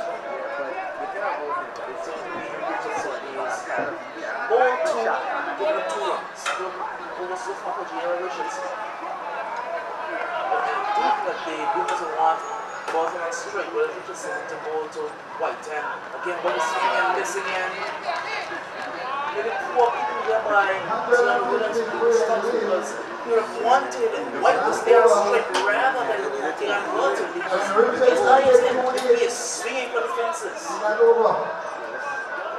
that too much runs for the Super Sixers? Fast bowlers, they have been out of the this will be the fifth 5 of 20. Just need enough. 15 more or so.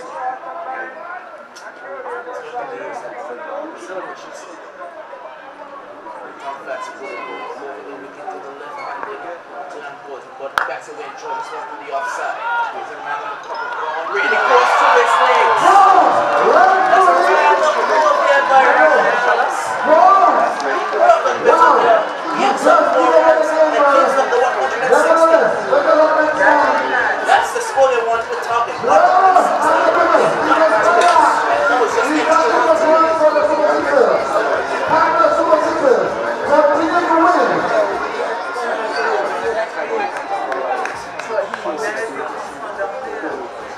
very upset with only been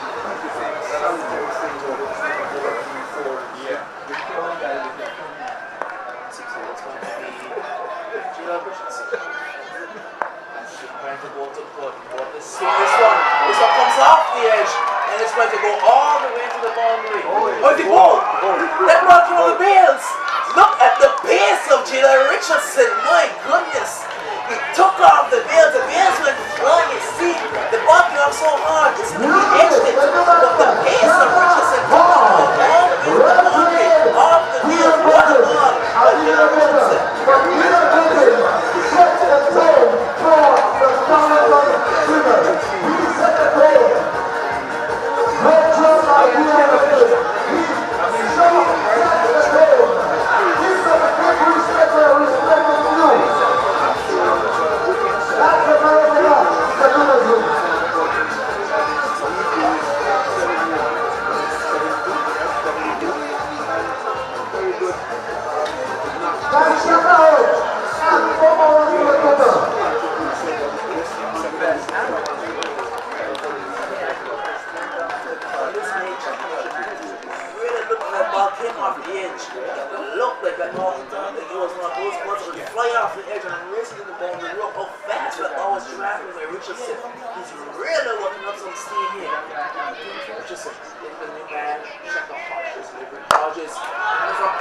There's a big chance to mantle off, and he won't get there. Great over Shaka Hodge. One ball to face, and 4 runs to Shaka Hodge. Brilliant shot by Shaka Hodge. Awful drive, man. Racing into the boundary.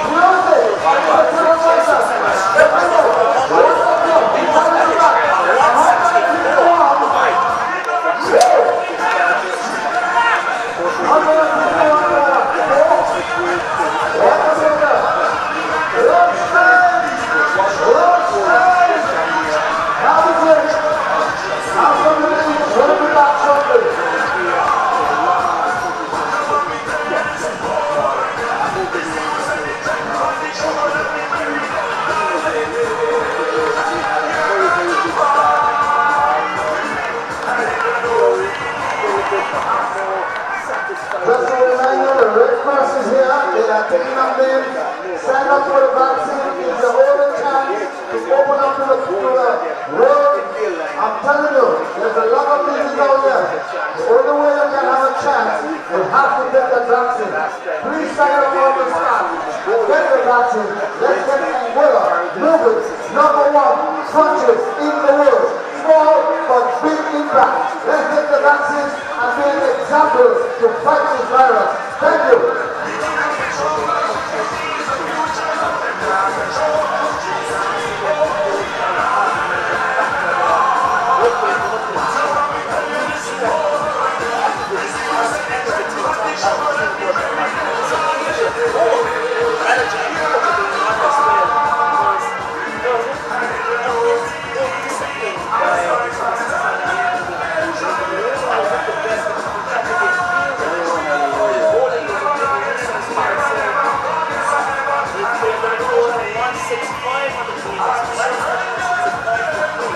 So, that's a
Super Sixers, Farrington, Flash. Said that their innings are 165. The other men getting 72, 5 overs and 1 6 after 15 balls. Very high. Yannick Leonard, the Spanish captain, got in 824. Still has stability with 39. Ashley White is playing out casting there. Shaka Martin is the last ball of the 20th, however.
10 minutes break now. Going here down. Copy down, you can do it for me. At the end of the innings, the manager came out and a long shot square. We'll tell you that runs up there. Performance by the Eagles at the loss. Skeletons out there. They have gone out to maybe 180. That was the sort of total. After getting off the side,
again, looking forward to it. It's going to be a good match. 65 runs for 3 made by the team as our time liners. Know the capabilities of the Super Six players. Jalen Richardson is certainly the man to watch. He'll be the man Dimitri Adams as well. He can have the experience of Terry and Alex in there.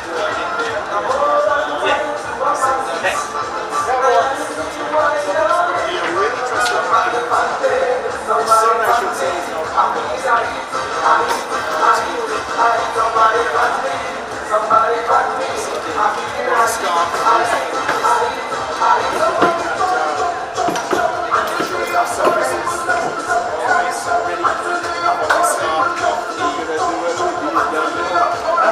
Yes! Could you well know where I'm going? Tournament itself. We've seen some good play. We've seen as the tournament has gone along this season. Beginning to really perform. This is clearly the fitness level is not that still dropping, but that's especially guys that have played competitive cricket for quite some time. It's good to see some players, young players, with the older players in there, to provide the guidance and the experience, and it's something always well. We're just hoping that after this particular tournament, that we can have some cricket kind of parts and guys can continue.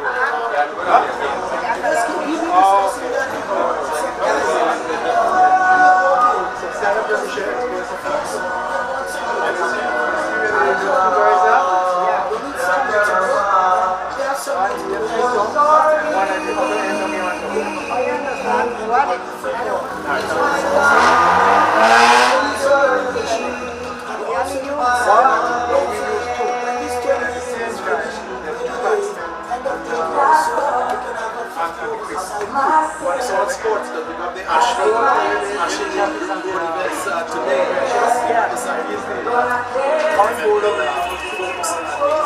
is another side. So all sports, cricket, football to the back of us, the children participating in the annual Ashley races. So it's lots of sporting action in the valley today.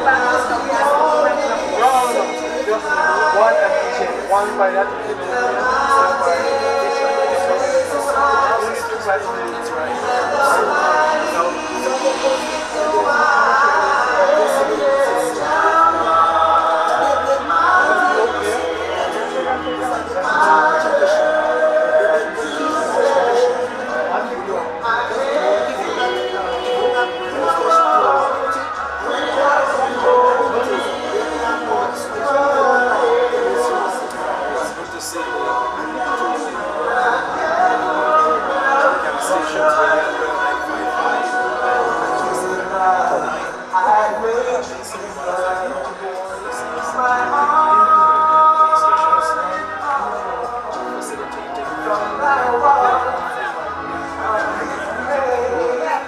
That's television folks are here with us today on YouTube. So you can see the clean stream today.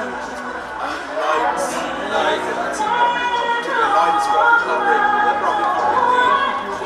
the Ashley races. So we have the YouTube channel. Charles Mega54 YouTube channel. So if you want to look at cricket, we have the rest of the world is Charles Mega54 YouTube channel. You can get a cricket there.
So you're not necessarily forgetting into the break. Very smart of the Super Sixers. Super Sixers have played 5 matches before this. They've won all 5 matches, so they are beaters before this. 5 matches, 4 wins, 1 defeat. Pointers, 6 matches, 2 wins, 4 defeat, and Razor massive we thought yesterday, everyone thought they would have won yesterday, but that was not to be. They're yet to win the match. This really is the top of the table clash between the Beamers and the Super Sixers. It's all to play for. 166 is the target to get 10 wickets and restrict them to under that total. And it's going to be a really gripping contest this afternoon. I can't wait to see the start of this innings. It's really going to be a fascinating contest to watch. The Beamers spin attack, 5 props, spin attack, 6 props, spin attack coming up against the Super Sixers.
Interesting to see how they shape up to the spin attack of the Beavers. Yes, it is. Yes, while we are here, the sun is still out. We have some dark clouds, but they are far away. Folks are coming in over time. We don't expect a bumper cow this afternoon because right before the Bears, they'll be supporting the children day and the Ashley Meets, which is taking place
$50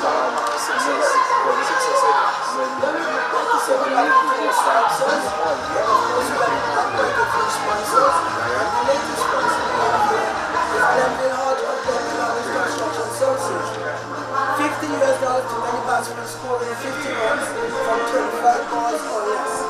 If no one qualifies in this match, there will be double incentive in the final. So if you don't make that 50 runs with 25 runs in this match, in the finals, you get $100. If you score 50 runs, you know, 25 balls or less. 50 runs, $50 25 balls or less. So if you don't get into this game, you get the double in the finals. So that's it.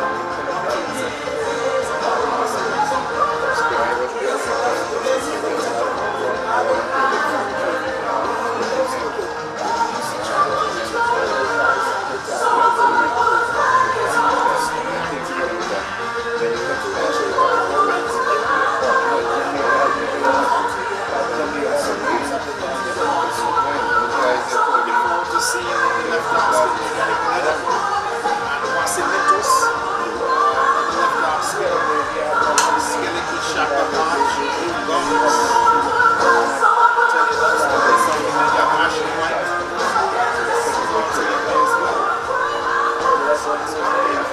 Big partners. I see the Beavers being led by Yannick Leonard. They're ready. Against the Super Sixers here. Noted that after right immediately after the 20 overs for the Beavers, so the entire management Proctor, manager Charlie Hart, nice little chat with the entire team just on the screen, telling them no doubt that guys, runs are there to go and get it. This is going to be a good counter.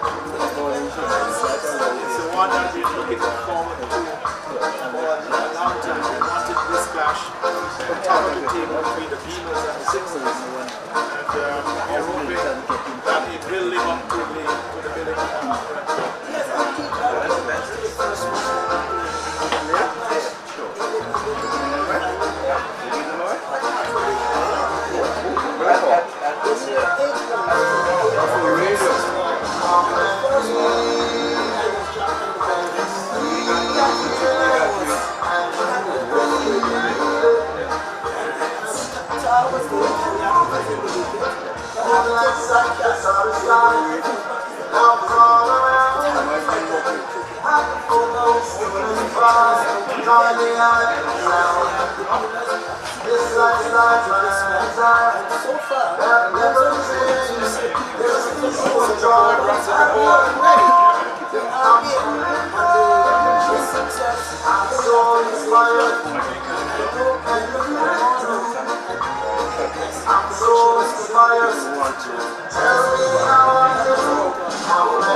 Yes, it's good to see all the sports. I'm really, really happy. You can support it all. Sometime down the road as well. Road races, actually road races are the event. Congratulations to Brian Brooks organizing road races for children. Cricket here in the Union getting to the end of the second round, and then we return to the semi-finals, then the final. Remember that at stake is $5,000 to the winning team in this T20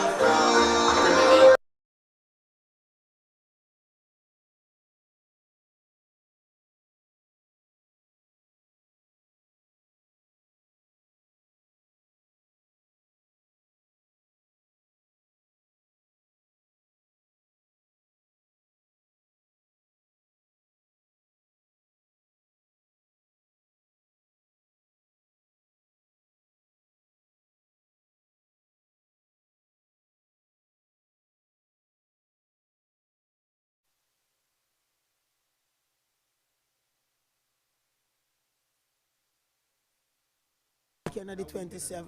Yes, yes. Okay. Yeah.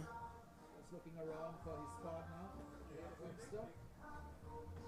See Rodney Ray, who was the manager of the Beamers, just having a chat with his players to the right of us.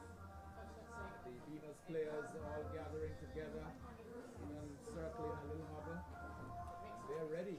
Umpire Jack Webster is coming across to take it up with his partner Ralph Hodge. And so, Kelsick will make the change, and we'll have Tony and Carl will be in here to describe the first part of the response, the reply by the Super Sixers from the Farrington. Set 166 to win. The Beamers have done that. Beamers getting to 165 for 3 after 20 overs. Ian Burton out in the last over after opening the innings with Skellicky for 72 5-4s and 1 658 balls. Skellicky got 39, Leonard got 24. Ashley White was left not out, and I think about 17 or 18, and Shaka Hodge hitting the last ball for 4. So after further comments from Tony Fleming, Carl Bryan will be in here, and they will be describing the action for you at the start of the Super Sixers innings. Tony. Thank you, Keith, and good afternoon again to the listening public. We do hope that you enjoy our halftime show, our lunch break, that is, conversation with Keith Stonegrave and Mr. Renford Kelsick. They were just giving you an overview of the tournament, as what has transpired since the inception of the start of the Anguilla Premier League T20 tournament. It's a big prize up for grabs, $5,000. This is the final match in the preliminary stages, and we will move into the semi-final stage and then the finals. So, as I say, good afternoon again, Kai.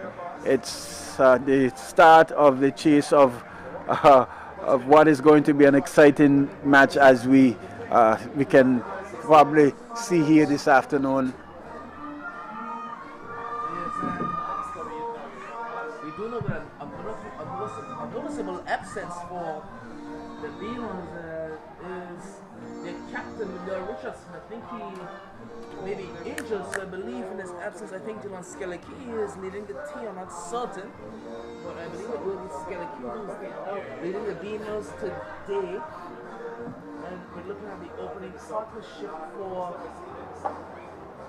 the Super Sixers, Adams and is that Proctor?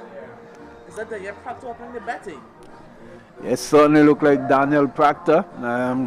You've made mention of the absence of Lyndall Richardson, but I'm certainly sure the Beamers, they are not short of strategies and advice and whatever you would want to put, whatever input you can put to this game to be successful. They have got some great heads and some great minds out there when it comes to the game of cricket as well. They have a lot of leaders as well in that team. The likes of Shaka Hodge, of course, I mentioned Dylan Skellicky. They have Yannick Leonard. So there's a wealth of experience within this Beamer side, and you can really see the locality of their leaders. Quite interesting that they are opening the batting with Proctor. I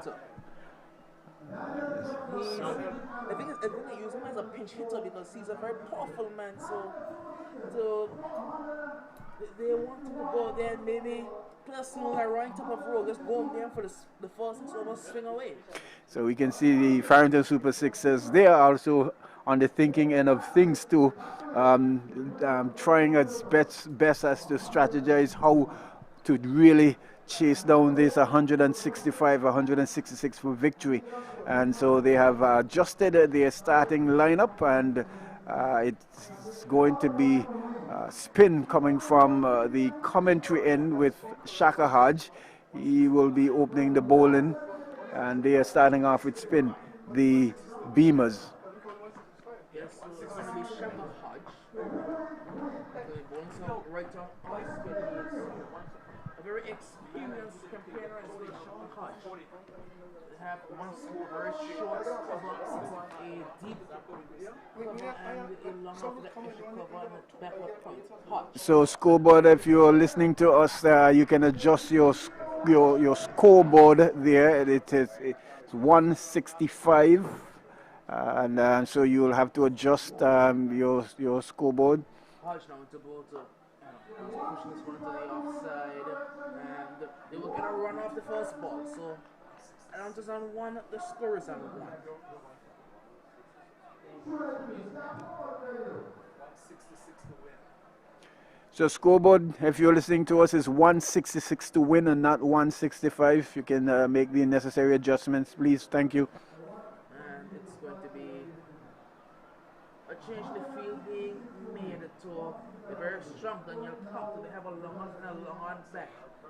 One slip, backward point of cover and an extra cover mid wicket, square leg and a backward square leg. Is the field setting for the Beamers and Shaka Hodge, who's rolling right off spin over the wicket to the right-handed Daniel Proctor. Proctor's driving this one very powerfully down the ground. You can immediately see the power of Daniel Proctor. He'll only get a single, but that one was really racing away. Yes, certainly. Hitting that one from the meat of the bat, that is powerful drive. It was even too quick for them to turn and go for the second run. So good start on both sides. Both batters are just trying to see what Hodge has to offer. Hodge now into ball to Adams going to leave this one alone outside the line of the off stump. Much better flight by Shaka Hodge there. He slows it up just a bit and puts some more air on that one there. It's going to be Hodge again into ball to Adams. Adams looking to sweep and he gets this one powerfully past the backward square leg fielder into the rope. That's going to be 4 runs. 4 good runs to Adams. Not a good ball at all. Not a good ball at all there by Hodge. Strain away on the pads, and Adams just flicked it past the fielder there, who's somewhat a bit short there. And all, is that Joe Gums there? I think, yes, that's Joe Gums. Yes, chasing for all his worth, but only to retrieve. But it's a really good paddle sweep shot there by Adams. It's Hodge into ball to Adams. Adams driving to the outside. Well stopped that short cover. The feeling there. Not sure it is there at the short cover position. There's going to be Hodge again. Into ball to Adams again. Good flight there. And off the leaning edge. But a bit poor fielding at cover. The man there behind the short cover fielder couldn't stop that one on the occasion. And it's an extra run to the batting team. So the end of over number 1. 7 runs coming from that over. So the Farrington Super Sixers, pretty good start as well. A bit of a sloppy feeling on the end of that one, but some just accumulating some 7 runs from that over. Good way to set off a chase of 165, 166 for victory. It's a very good start by the Super Sixers, already having a boundary in the over. It's going to be interesting to see who the other opening bowler is for the Beamers. Looks like it may, well, I'm not certain. Is it going to be Wazim? Mintos, yes. Wazim. It is going to be Wazim Mintos.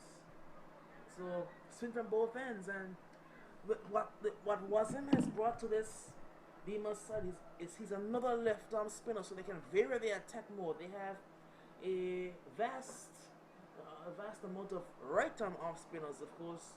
They have Baba, they have Shaka Hodge, Dylan Skellicky. They have a good amount of right-arm off spinners, but what he's brought is another left-arm off spinner who turns the ball the other way. Certainly. It wasn't Mintos now. That's an umpire to ball to Adams. That's his right-hand target to start off with. Wasn't Mintos. He was only brought in a couple of games ago, but He's looked extremely good as the new off spinner for the Beamers. Here he is again, passing the umpire now. The ball to Adams. I'm going to drive this one maybe off the top edge of the bat. Oh, that's a great bounce. That ball took a fantastic bounce for him, and it's going to race into the boundary for 4 runs. Wasn't the best time there by Adams, but got the result it needed. Wasn't the best time, but he picked it up and picked it up nicely, and the fielders are in pretty close. They only have 2 fielders outside of the circle, and all of them are on the onside, and so that was a well calculated shot there for 4. It's Mentos now again. I'm going to pull this one down towards the long on boundary, and they should only get 1 run.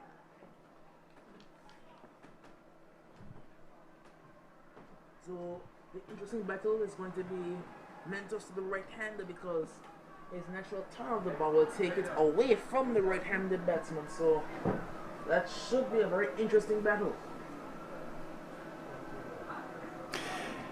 Yes, and as we've seen, as we would have mentioned at the start of the Farrington Super Sixers, they have started the opening pair adding Proctor, and so we will look to see how he will fare against the left arm bowler there in Mentos. Well, I think the job is just to swing and swing hard. And that's what he's good at. Mentos. Into Proctor. Proctor's going to turn this one to the leg side. Going for a quick single, but Adams was off quickly. Great running there by these 2 batsmen. And Proctor moves on to his second run and the score to 13. Yeah, that's a good running, really good running. Realizing that the fielder there is that not sure who is. And again, and Adams is looking to push this one to the offside. They'll feed it there, backward point. That's going to be no run. And Yes. If you look at the backward point position, it's a very vital position on the field, especially to a spinner, because other than you, there's no one else behind square. Mentos again to Adams. This one is blocked down the ground, and Proctor may have been caught in no man's land, but I think Boyden may have injured himself just a bit coming down the hill there off the pitch. Yeah, might have done further damage to an injury that he would have picked up during a single while he was batting there, so he might have just further aggravated it and just hobbled back to the wicket-keeping position as we see the end of the over number 2 coming to an end. It's 13 without loss. And good going. We know at the start of the innings, the Farrington Super Sixers would need to be scoring at 8.3 runs and over, and just a tad bit behind that, but right in touching distance. And so they certainly can feel good of themselves as they continue this chase. There's going to be Shaka Hodge to continue. Bowlers have right arm off spin to the powerful Daniel Proctor. Hodge to Proctor. Proctor is heaving this one into the leg side, and that's the job he was sent to do. Swing hard and swing far. That's 6 runs to Daniel Proctor. Yes, as you mentioned, Kai, that's what he was he was sent to the wicket to do. Got one tossed up, and there is no one over there for him to be fearful about. Caught it and caught it well, and got 6 good runs for the Farrington Super Sixers. Hodge again into ball to Proctor. Now Proctor's forward and pushing circumspectly down the ground. It's going to be no run. So good comeback ball there by Shaka Hodge, but you can immediately see the plan of attack from Daniel Proctor. Hodge to Proctor. Proctor back looking to pull, but it was a good faster ball by Shaka Hodge, deceiving the batsman just a bit.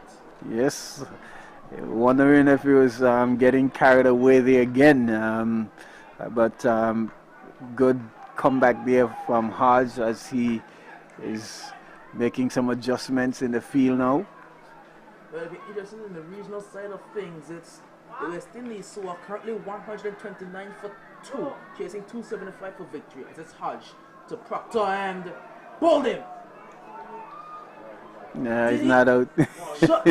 Again, we are a bit obstructed by the umpire, but it looked for all money like that ball had made it between the bat and the pad, but it just came down at the very last second and somehow missed the stop. It looked for all money like Proctor was gone. Yeah, Hodge couldn't believe it. Even Hodge himself thought, how come that did not get through?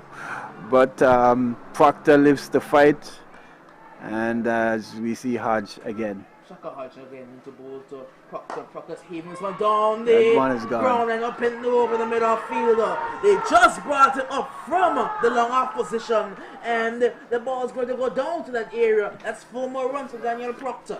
Yes, as I mentioned, he was just making some adjustments in the field, and right where he brought that man from, that would have only been possibly because the ball was traveling quickly. They might have just picked up, instead of getting 4 for it, they would have probably gotten 1, most 2, but because of the adjustment in the field, saw the fielder here, the long off position going, and going back to his position. We wait and see whether or not that needs to be adjusted. Hodge to Proctor. Proctor turning this one to the leg side. It won't be a run. So it's 23, I believe, 23 without loss at the end of over number 3. So a good start by the Super Sixers. Yes, just a bit under the required 8 runs per over that they need to score, but not far away, keeping wickets intact, and they have really set about chasing this 166 runs very, very well. Not overly doing things, playing each ball on its merit. If it's there to hit, they're hitting it, and so they have started so far very good at chasing these runs.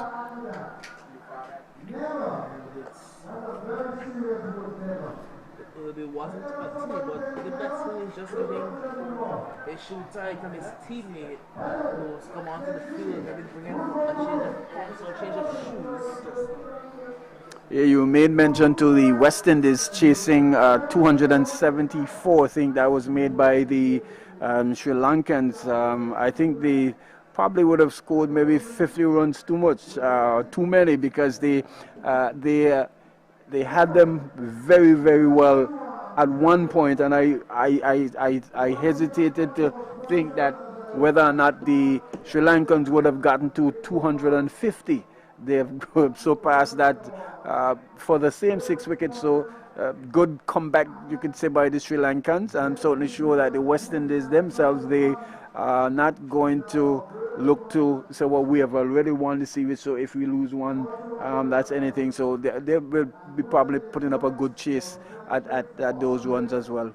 But I think that what we have from the West Indies was Jason Holt. He was off the field for a relatively long time during the middle overs. So where his main foray is bowling a tandem with the spinner in the middle overs. So with him being off the field, it made them change their plans. What's him now? Into bowl to Adams. Adams is looking to heave this one, and Proctor's halfway on the wicket, but he'll get back safely. Adams went for a big shot over the offside, but couldn't make contact. Proctor has to be very careful because he's looking to run every run, and he will definitely need to be on the same page with Adams. Was him. Adams driving That's elegantly to the offside. What a cover drive by Dimitri Adams, racing into the boundary. 4 runs. Nicely placed there. There is no sweeper on the boundary. All the men are in field. He got to the pitch of it and caressed it through the covers all along the ground. Very, very good shot. It's such an elegant drive by Adams, a typical left-hander's cover drive. Because it wasn't the ball to Adams. He's back looking to cut. And he gets past the backward point fielder. I just said in the previous over that backward point is such a key position on the field because you are the last line of defense behind point. And he missed that one. That's 4 more runs to Dimitri Adams. 4 more runs to Dimitri Adams, in contrast to the Beamers opening batsman and Dion Burton, who he looked very potent on the offside, driving and cutting very well. 2 good shots there by Adam. Well, they would have changed their plan of attack because the spinners are not doing the job. You want, if you're going to introduce spin to start off with, you would want them to really restrict the runs, but they're allowing the Super Sixers to flow rather freely.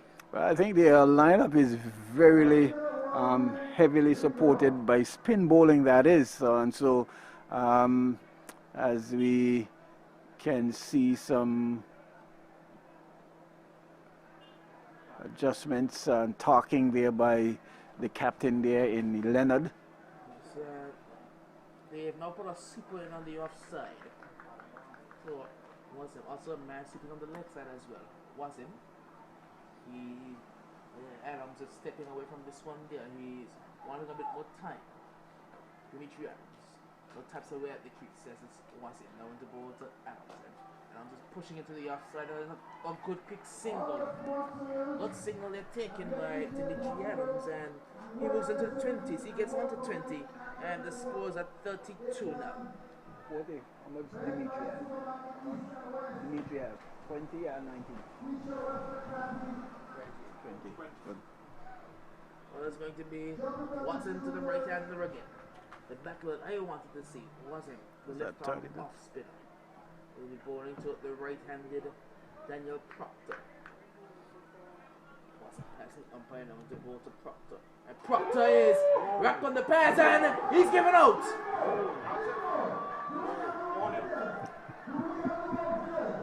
Appeal went up there, and I don't think Proctor could believe it. I think about hit his pan and went onto the stump. And that's going to be the end of Daniel Proctor. Either way, he looked rather plump. Yeah, he looked rather plump. It's almost like he was asking Adams whether or not he should review it.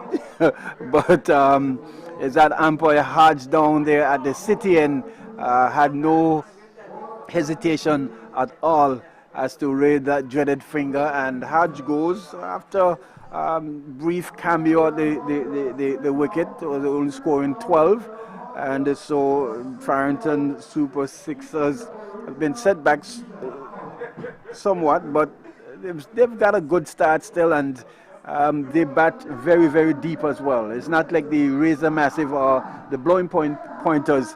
I would want to think that they will look to consolidate and continue chasing the total. Was going to bring the informed, dangerous Jalen Richardson to the crease. I don't think he has a score below 50 for the entire tournament. He has been in such good form, such scintillating form, Jalen Richardson. And he's a very powerful man as well. He used to bat a bit lower down the order, so that's where his power thing comes from. But what I've liked about his batting is that he got into a natural number 3 role in the way he can compose his innings. He can start off playing just some nice stroke, getting his eyes in, and then he can turn on the power.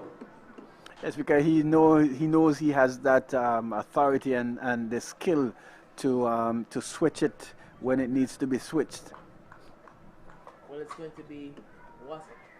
He already has a wicket already. I did say I wanted the battle between him and Proctor, and it came about.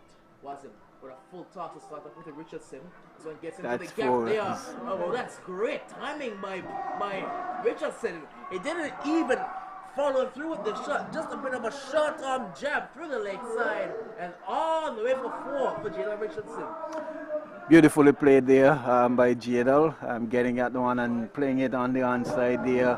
I think that was not Gums, but the White there was giving chase for all it's worth, but that ball was so well played and well placed, and Richardson picking up 4 good runs, and the score goes on to 36-1. As I say, welcome back to Keith Stonegrave.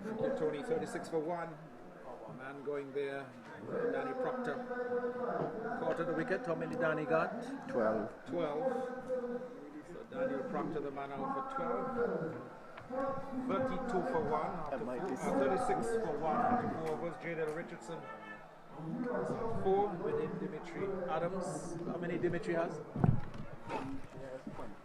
20. So 20 to Dimitri and 4 to Jadel, the man out. Danny Proctor caught at the wicket after bowling of Mintos for 12, and the score was on 32.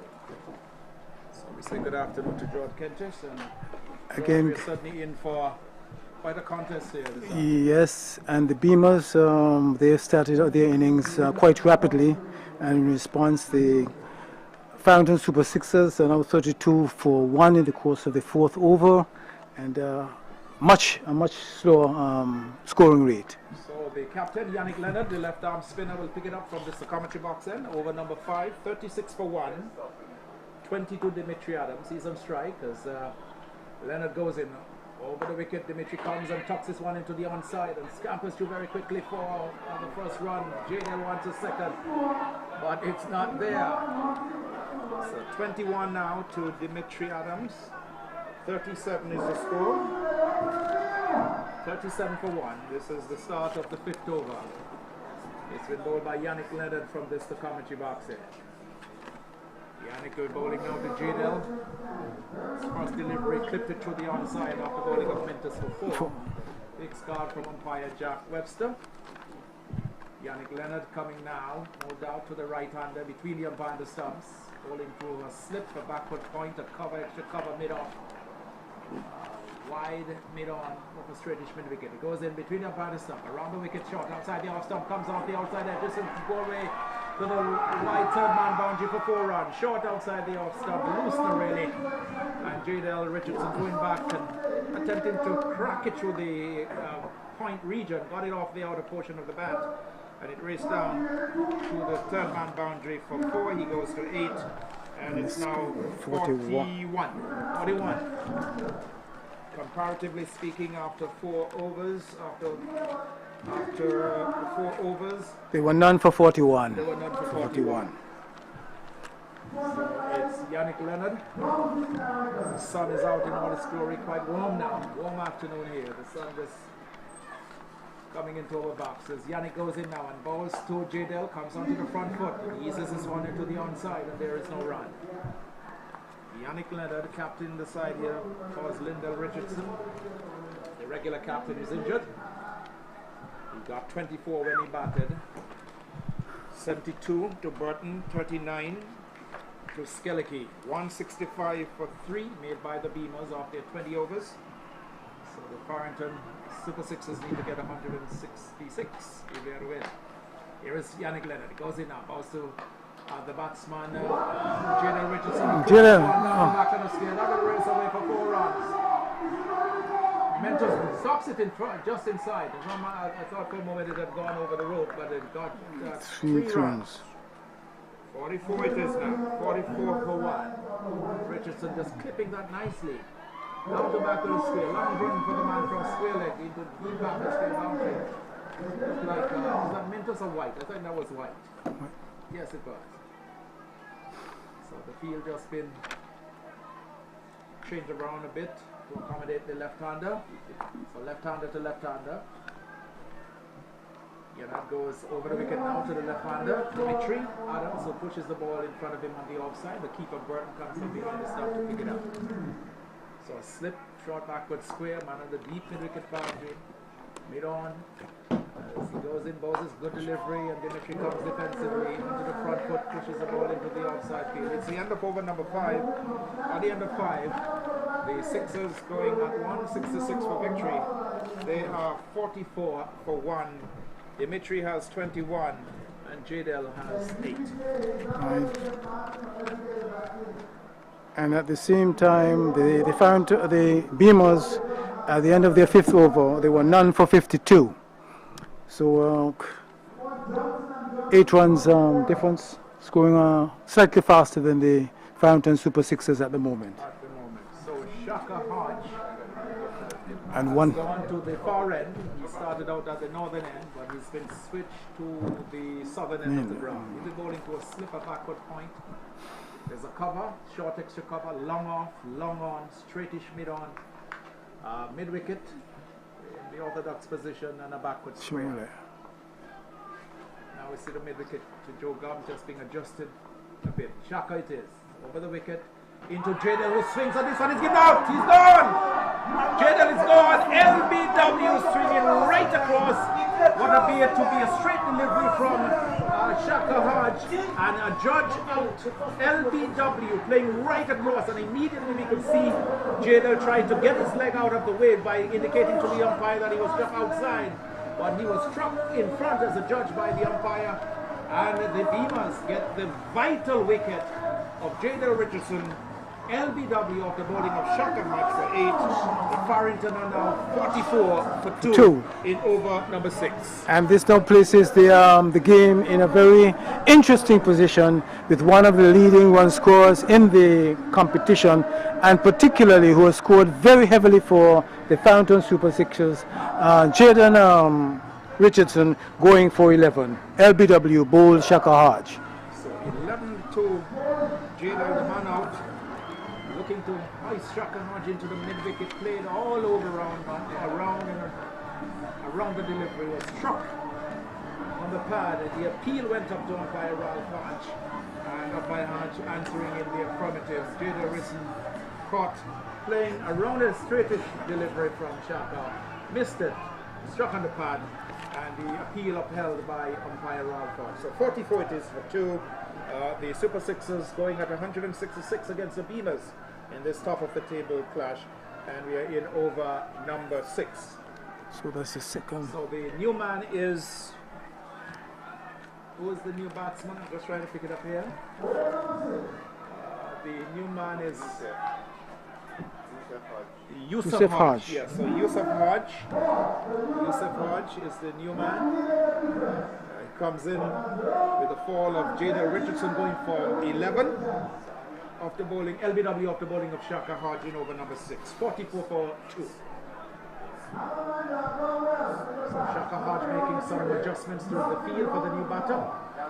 There's a slip, a backward short leg, mid wicket, square leg, long on, long off, short extra cover. Cover point and a backward point. This one into Yusuf, who turns it into the onside, wants a single, but it's not there. Throw goes into the keeper's end. Shaka Hodge picking up the prized wicket of Jada Richardson for 11. 44 for 2 in the course of the 6th over. Hodge is in now. How's this one to Yusuf? It's beaten outside the line. Shaka throws his hands in the air. That one spinning past the outside edge. Perhaps playing for turn, Yusuf Hodge, but that one carrying on, just going straight on and into the gloves of the keeper standing up. Shaka now making us the man at backward point to just go a little further to his left, so there's a backward point. Or a short third man, more of a short third man really, and there's a point, there's a short extra cover, long off, long on, mid wicket and a square leg, a backward short leg and a slip, keeper standing up. Shaka goes in. Goes to Yusuf, who pushes this one past the bowler. Some work for the man from long off. So Yusuf gets off the mark. And he's won. It's 45 now. 45 for 2 in the course of the 6th over. This is a very keenly contested game here today. The two top teams. Farrington so far unbeaten. The Beamers have lost just one game. To the Farrington Super Sixers as well. Farrington Super Sixers. So this they is are a very, very important contest. some serious arch rivals here. That's right. 1 to Yusuf, the non-striker. 21 to Dimitri. Adams looks up and sees Shaka coming into him now. Was this one on the line of the leg stump? Swung down to backward square. Straight through the legs of the man at backward square into the boundary for 4. What a terrible miss by that fieldsman there. Short fine leg. Going right through his hands, through his legs, and into the boundary for 4. Dimitri goes to 25, and with that boundary, the score's gone now to 49 for 2 in over number 6. 49 for 2 in over number 6. And the Beamers, at the end of their 6 overs, There were none for 61. None for 61. We're still in the Oh, sixth. The seems over it could. has been completed. Okay. Still in over number 6. Shaka Hodge. Not happy at all. Shouting out something quite loudly. We picked it up here. Comes in now. Goes this one to Dimitri. Goes back and plays the ball quietly in front of him on the offside. The sixth over has been completed. Now it's 49 for 2. Dimitri has 25 and Yusuf has 1. And again, at the end of the sixth over, looking at a comparative period, the Beamers were none for 61 at the end of the sixth over. So none for 61 for the Beamers out 6. For the Super Sixers, is 49 for 2. Now we see Dylan Skellicky. Yes, Skellicky will pick up the attack. So we have a 6-prong spin attack. You normally hear about 4-prong and 3-prong pace attack, but this is a 6-strong spin attack by the Beamers. So it is spin, spin, spin. Would you say? Still to come. Would you say the Beamers have one of the strongest spin attacks in the competition? Oh, yes, certainly by a long way. By a long way. Very, very good spin bowling department. Led here today by Yannick Leonard. It's 49 for 2. And Dylan Skellicky, who got 39, played well. Played a number of delightful strokes. 2 sixes hit in the game today. Skellicky had 1. And Burton had the other. 2 sixes so far in the match. Yusuf Hodge, who's on 1, is preparing to take strike to face up to the bowling of Skellicky. Slip on the keeper standing up. Backward point. Extra cover. This one is turned into the onside. Out to the deep backward square position. They look for a second. And they get it quite comfortably in the end. So 2 to Yusuf. He goes to 3. And the 50 has now been posted. It's 51 for 2. 51 for 2. And we're in over number 7. It's been bowled by Dylan Skellicky, right arm off spinner from this the commentary box end. Backward point, there's a sweep on the deep cover boundary. Extra cover, Skellicky goes in right arm over the wicket, gets this one on the line of the off stump. And Yusuf Hodge gets into line and pushes the ball back up along the pitch on the offside. Long off, long on, right back, deep. Mid-wicket, short backward square, mid-on, close in. This one is played into the gap between mid-on and backwards and square leg. And coming off the deep mid-wicket boundary, gets in there.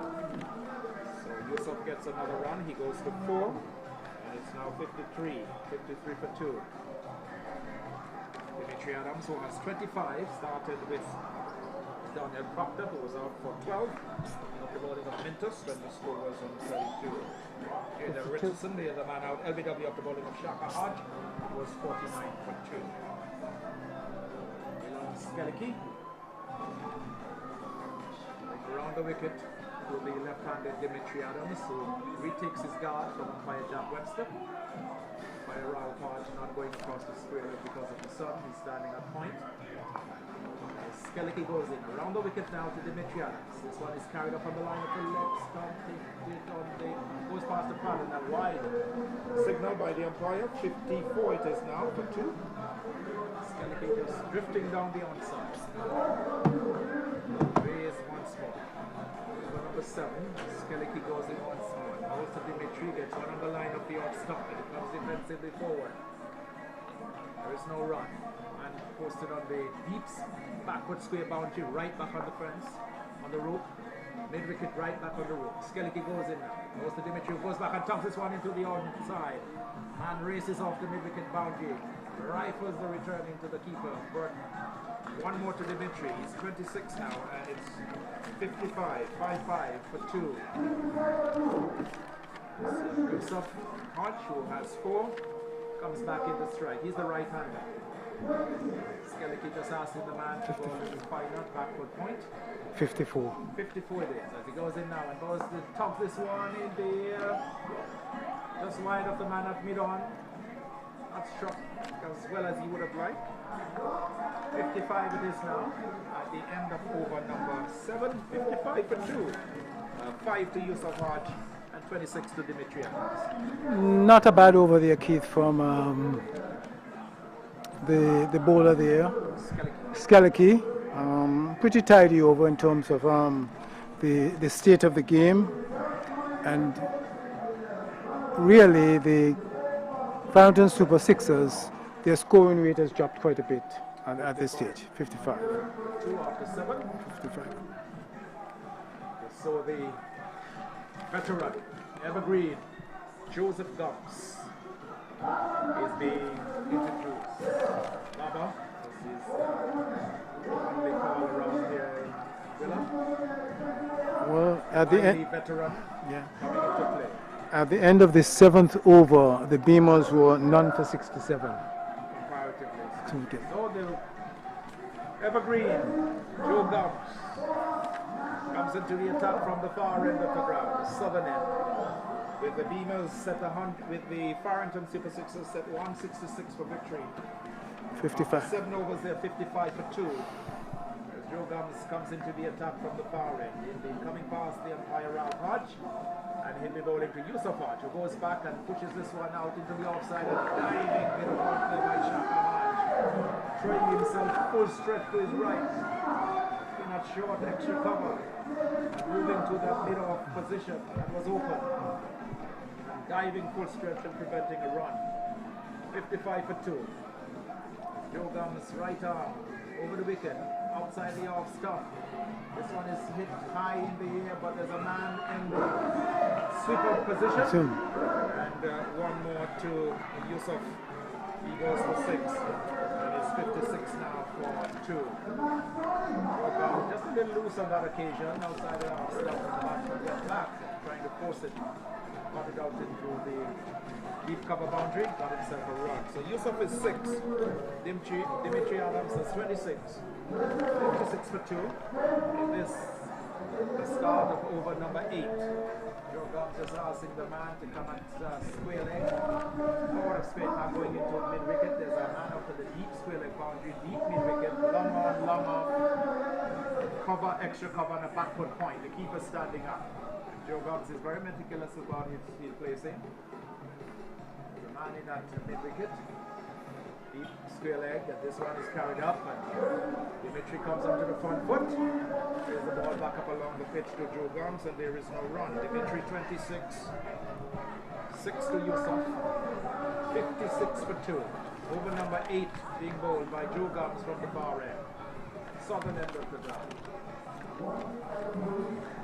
Ripping contest here between these two top teams in the competition, the Beamers and the Super Sixers. Joe Gums loops this one up, and Dimitri comes out to the front, but then plays it straight to the man and gets the cover. There is no run.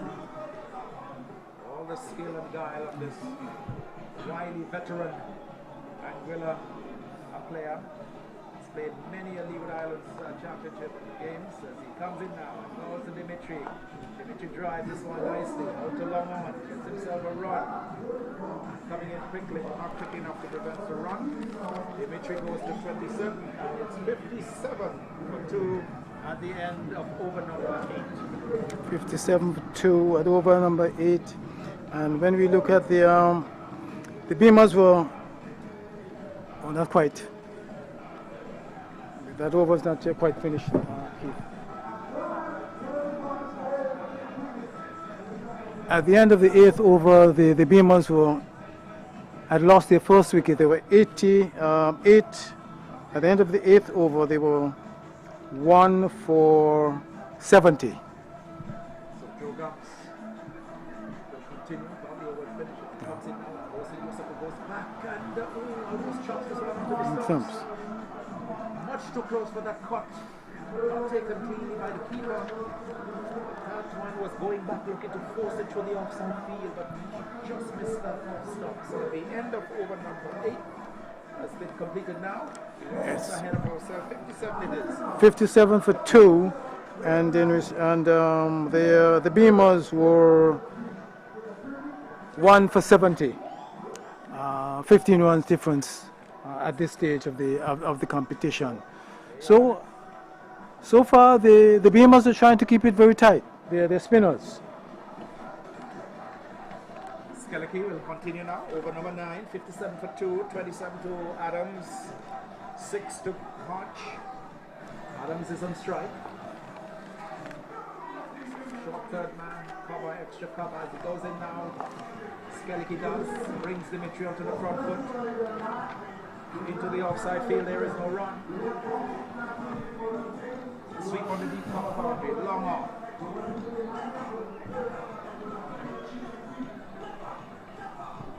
Straightish, extra cover. And at point, short third man. This one is hitting the out of the man in that deep mid-wicket area. Gets it on the first hop. Centered throw into the keeper's end. Hits the bails. Bails are shattered. Is lodged. The man Hodges well in his ground.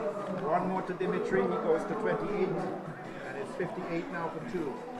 This is over number 9. Been bowled by Skellicky, Dylan Skellicky. From this the commentary box end. The sun is just pacing through at this time of the afternoon. Most of the day was fairly overcast. No rain. The clouds have just been hanging. It was a bit humid for the Humidity afternoon. is certainly built up. Skellicky now, the right arm, off-break bowler, going into the right-handed batsman Hodge, who turns it into the onside, but straight to Shaka Hodge at mid-on, and there is no run. 58. Farrington Super Sixers, rooting J. Del Richardson for 11. This one, the batsman Hodge goes back and looks to steer it down the onside. The throw comes to the bowler's end. But Yusuf gets in. He goes to 7. It's 59 now. 59 for 2.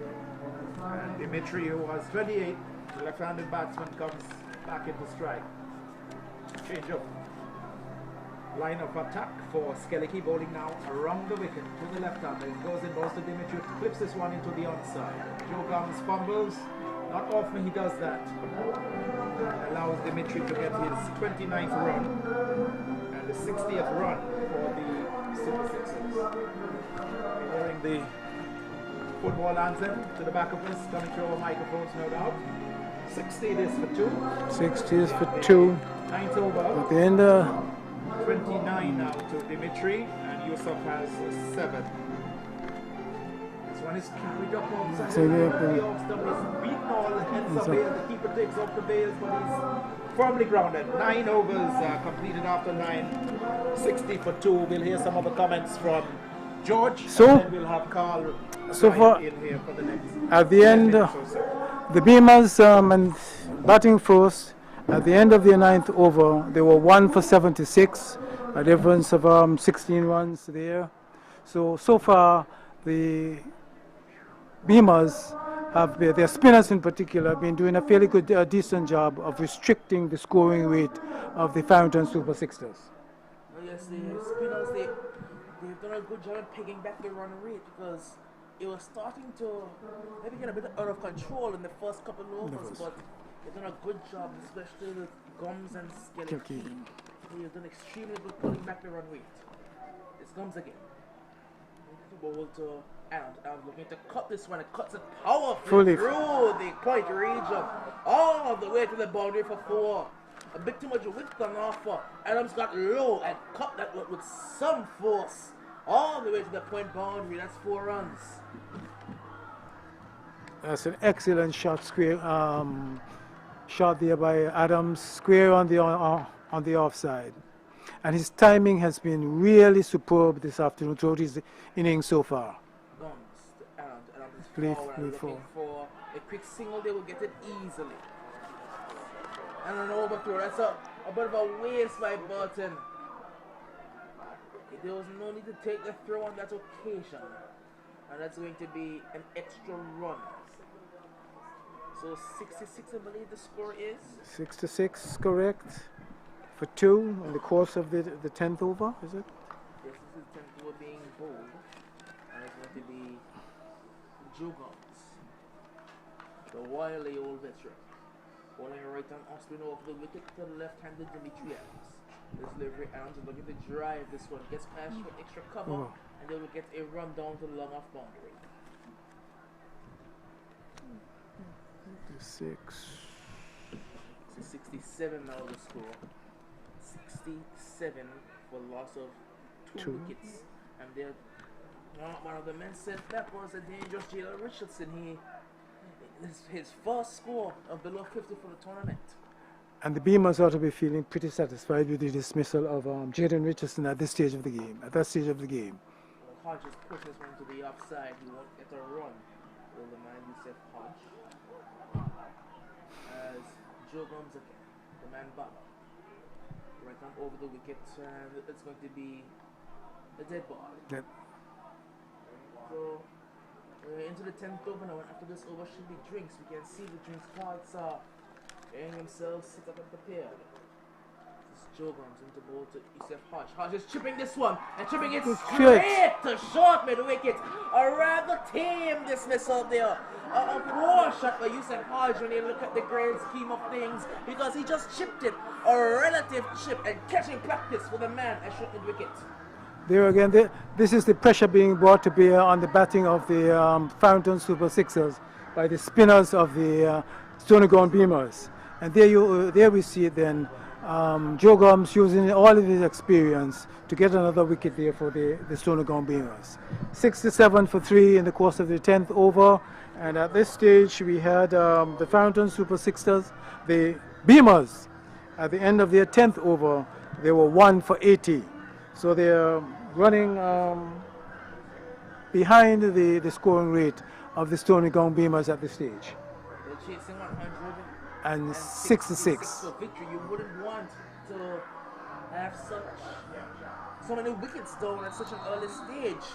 The US had only lost 1 wicket, and that was the on Skelly Key, I believe. Right, and some of their key batsmen back in the pavilion in the course of J.L. Richardson, one of the high-scoring batsmen of the tournament so far. He went for just 11 runs at his turn in batting. Yes, and a relatively low score by his standards. Yes. It's going to be the veteran Alex Adams, the man with the highest score in Anguilla cricket. Some 300 plus. That wasn't around for, but I've heard so many stories about. Alex Adams was a very good player. He had very good technique and in terms of timing the ball, an excellent player. Very similar to his son, yes. Dimitri Adams. Yeah. It's going to be Joe Gums as umpire Hodge setting up his stumps. It's a bit of a tap there from the non-striker Dimitri Adams. Two experienced players here for Anguilla over the years now facing each other. Joe Gums and Alex Adams. Yes. So it's going to be interesting to see the duel between bowler and batsman this afternoon. Duels here on this very park for just practicing with each other. It's quite possible. I think Joe Gums playing for the Stoney Ground and Alex for the Fountain Sports Club. It's going to be Joe Gums. First ball into Alex Adams, who's delivered around his forward end, can only push it circumspectly down the ground. Was a good ball there by Joe Gums, maybe a bit of turn and offer, and maybe off the inside edge a bit, but at the end of the over it is 68, I believe. 67? 67 for the loss of 3 wickets, I think. 6 for 3. Yeah. 67 for 3 at the loss of 3 wickets at the 10 over mark, and we're looking here where the Beamers they were scoring running at the end of their 10 over. They had scored 80 runs for the loss of one wicket. So the Beamers, the spinners here for the Beamers, they have been doing a pretty good job of containing the scoring rate for the Farrington Super Sixers. And we're looking forward here, I think, to an interesting duel between Alex Adams and Joe Gums for the rest of the Joe Gums. He has another 2 overs to bowl. So that would be an interesting sight to see between these two experienced players for Anguilla over the years. I don't know who is overpaced today. A believe the only pacer that's playing for the Beamers is actually White. So I don't know if he will be bored maybe at the death, but they do have such a wealth of spinners. Of course, you have Shogums, you have Yannick Leonard has not bowled as yet. Yannick Leonard has one over so far. He's got three overs to go. So 3 important overs that the Stoney Beamers they have at their disposal to bring Yannick Leonard in, and this could prove key in deciding how the scoring rate of the Farrington Super Sixers go. Well, I may look to introduce Ashley White maybe for 1 over just to see how pace is playing on this pitch for him, because he's not similar to any of the bowlers from the Super Sixers in the way that he's not extremely fast. He's our medium pace and he's very accurate in his bowling. So I may try to introduce him maybe for one over very quickly just to see how he goes along, because he's a wicket taking bowler. Well, so far he has taken wickets during the course of this competition, and he can have a significant impact if given that over. But I believe Mentos, who has had 2 overs so far, I'm particularly interested in him as a left-arm spinner. He has a good line and he bowls on a fairly good length, and he can also be very supportive of Yannick Leonard in this run chase, in containing the scoring rate of the Farrington Super Sixers. What the Beamers have done extremely well throughout the tournament is that they have staggered the overs of Leonard and Mentos in such a way that none of them are bowling at the exact same time. You don't want 2 left-arm spinners bowling at the same time in tandem, because the batsman will get used to them. So to have the right-arm off spinner and the left-arm off spinner coming from opposite ends, the batsman will have to get used to the tone of both sides. And this is all key in the strategy in the strategic outcome of the game, in terms of having your right arm and left arm spinners bowling at the same period during the course of the game. So we see the resumption now of the second half of the Beamers, the Farrington Super Sixers 10 overs taking place now. Alex is asking for the volume of the sound system to be turned down or something like that. Seems to be some distraction for Alex Adams.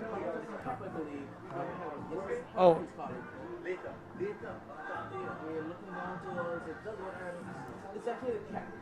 Oh. Yes.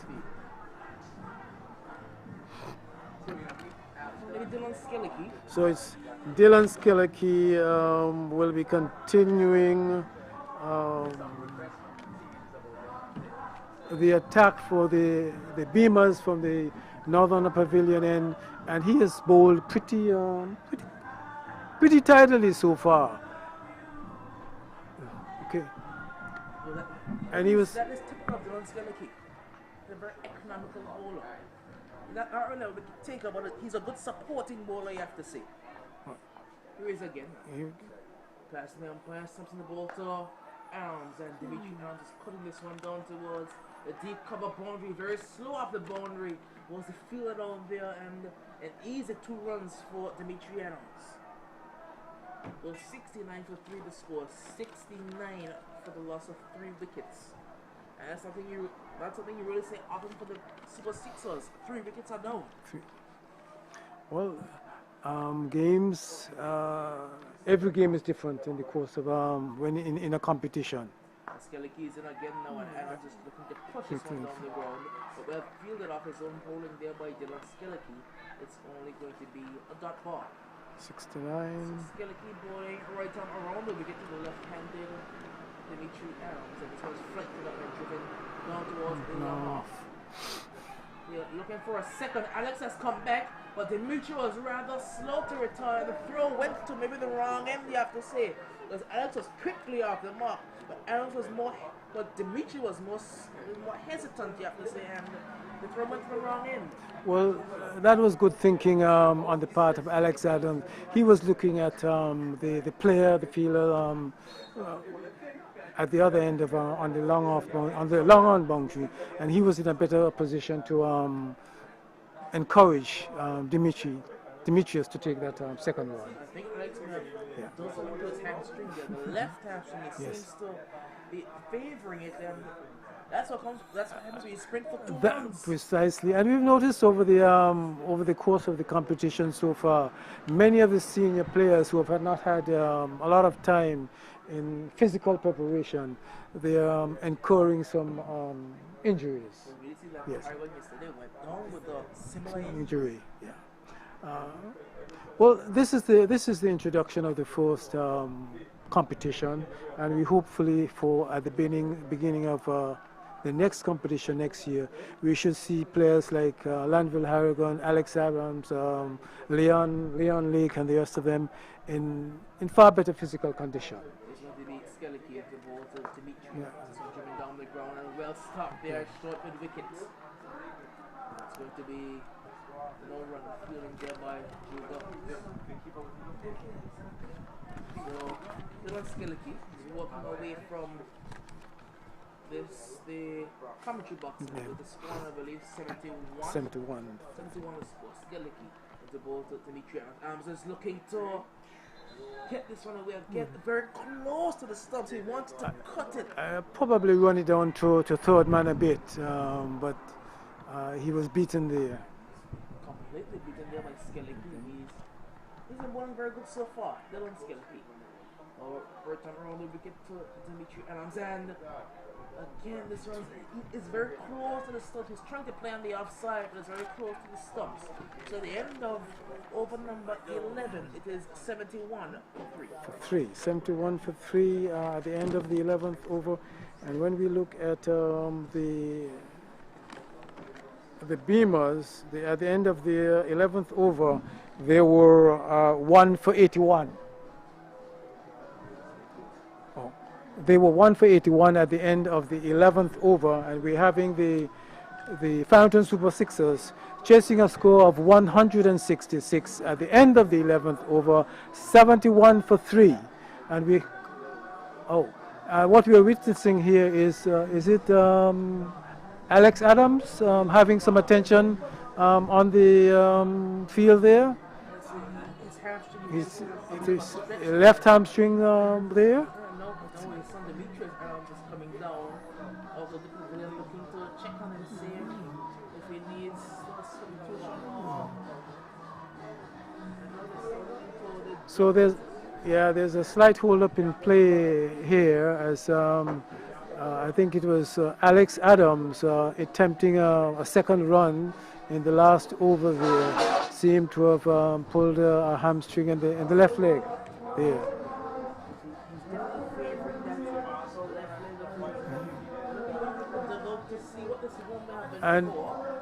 And his inclusion in the Farrington Super Sixers would obviously, with his talent, chasing down 166, could be extremely important if he is in any way hamstrung by this injury. What the Super Sixers do is that they bat extremely deep. They're batting all the way down to maybe number 8. Somebody like Rana Adams will come down and he can strike a ball a fairly long way. There's Joe Gomes now into Alex Adams. He's gone into protection. Down to it's gone. He went into protection mode. That's what happens when you get injured. He tried to heave it away, didn't make good contact, and the man just had to settle on the rim and take a relatively easy catch. So Alex Adams has to go. So Alex Adams, without scoring, I think. I don't think he scored a run, but again, as I said, he went into protection mode. That's what happens when most batsmen get injured. We saw earlier in the tournament with Chapo. When Chapo Rogers, he injured himself. He went for the big shot, and he ended up heaving out the long off. And Very similar here for Alex Adams. And this is a very important wicket for the Farrington Super Sixers to lose at this stage of the game. And we know that Alex Adams, he has the capability of scoring quite quickly. And to lose him at this stage at 11, in the course of the 12th over, they are now 71 for 4 down, which places the game in a very interesting position for, and the Beamers, I think they are now all could be very well energized, having achieved being successful in getting 4 of the Farrington Super Sixers wickets. Is that Raymond Adams who's come down to the crease? It looks like it, yes. I think that's the man that got around. Okay. Who's going to be coming into the wicket. So 2 left-handers, and it should be very interesting to see how the right-hand off spinners of the Super Sixers will bowl to these 2 left-handers and Dimitri Adams and Rana Adams. Yep. Rano. Well, it's Joe Gums, the wily old veteran, is in again. The field of a long off, a long on the sweeper on the offside, sweeper on the leg side, and a deep mid wicket. The one behind square. As it's Joe Gums now into bowl to Rana Adams, and it's slow, and Adams is no foot movement at all, but just getting the bat down in time. Plays that one defensively, and there's it was a bit slower by Joe Gums. And that's deliberate in taking the pace off the ball at this stage of the innings. It's going to be Joe Gums. Right time over the wicket into Rana Adams, and this one is a better ball. An even better ball there by Joe Gums, because it looked almost identical to the previous ball. But it was quicker. He pushed it through a bit. Exactly. Pushed it through a bit there. And that comes with years of playing cricket. You can make 2 different balls look the exact same coming out of the hand. It's Joe Gums again. Now into ball to Dimitri Adams, and this one is pushed down the ground by Adams.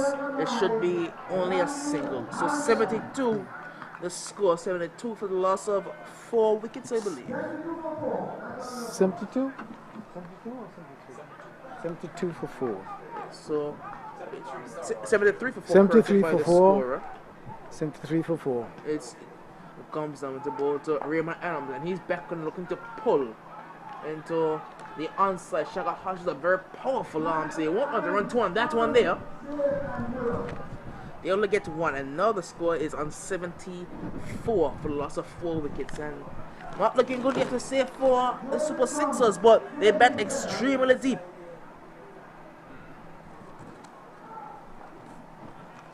Joe Gums into ball to Dimitri Adams. Adams is turning this one a bit aerial, but into the leg side in a gap. They get 1 run.